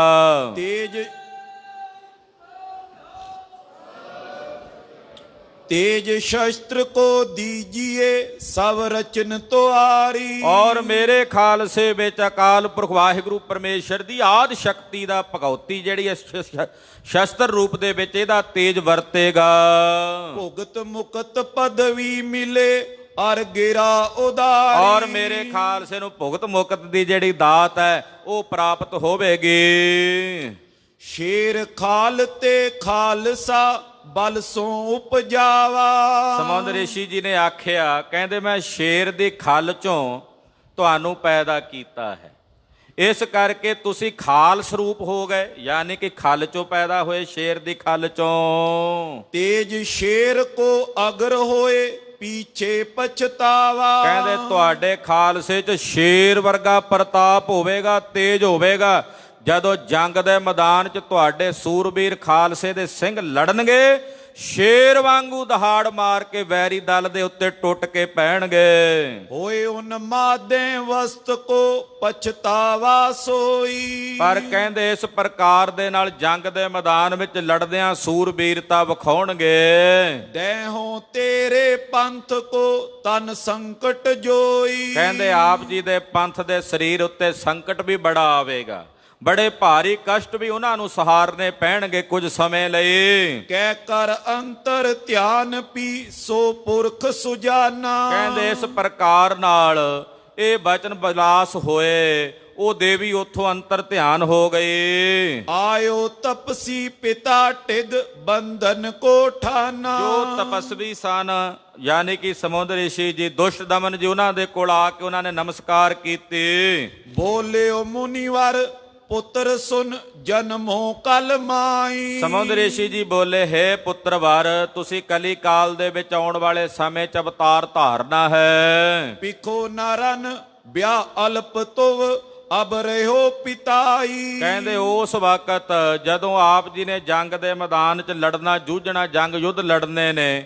ਤੁਹਾਡੇ ਪਿਤਾ ਸ੍ਰੀ ਗੁਰੂ ਤੇਗ ਬਹਾਦਰ ਸਾਹਿਬ ਜੀ ਨੇ ਤੁਹਾਡੇ ਜੰਗਾਂ ਯੁੱਧਾਂ ਨੂੰ ਨਹੀਂ ਵੇਖਣਾ। ਜਿਨ੍ਹਾਂ ਪਿਤਾ ਦੇ ਘਰ ਤੁਸੀਂ ਜਨਮ ਲੈ ਕੇ ਜਾਣਾ, ਉਹਨਾਂ ਨੇ ਤੁਹਾਡੇ ਜੰਗਾਂ ਯੁੱਧਾਂ ਨੂੰ ਨਹੀਂ ਵੇਖਣਾ। ਆਦ ਸ਼ਕਤ ਤੇ ਜੋ ਲਿਓ ਰੱਖਿਆ ਕਰ ਮੇਰੀ। ਆਦ ਸ਼ਕਤੀ ਵਾਹਿਗੁਰੂ ਪਰਮੇਸ਼ਰ ਦੇ ਕੋਲੋਂ ਤੁਹਾਨੂੰ ਰੱਖਿਆ ਪ੍ਰਾਪਤ ਹੋਣੀ ਹੈ। ਗਇਓ ਪਿਤਾ ਕੋ ਨਮੋ ਕਰ ਤਪ ਤਹਾਂ ਅਰੰਭਾ। ਔਰ ਬਚਨ ਕੀਤਾ, ਜਾਓ ਦੁਸ਼ਟ ਦਮਨ ਜੀ, ਗੋਦਾਵਰੀ ਦੇ ਕੰਢੇ ਜਾ ਕੇ ਤਪ ਦੀ ਸਾਧਨਾ ਕਰੋ।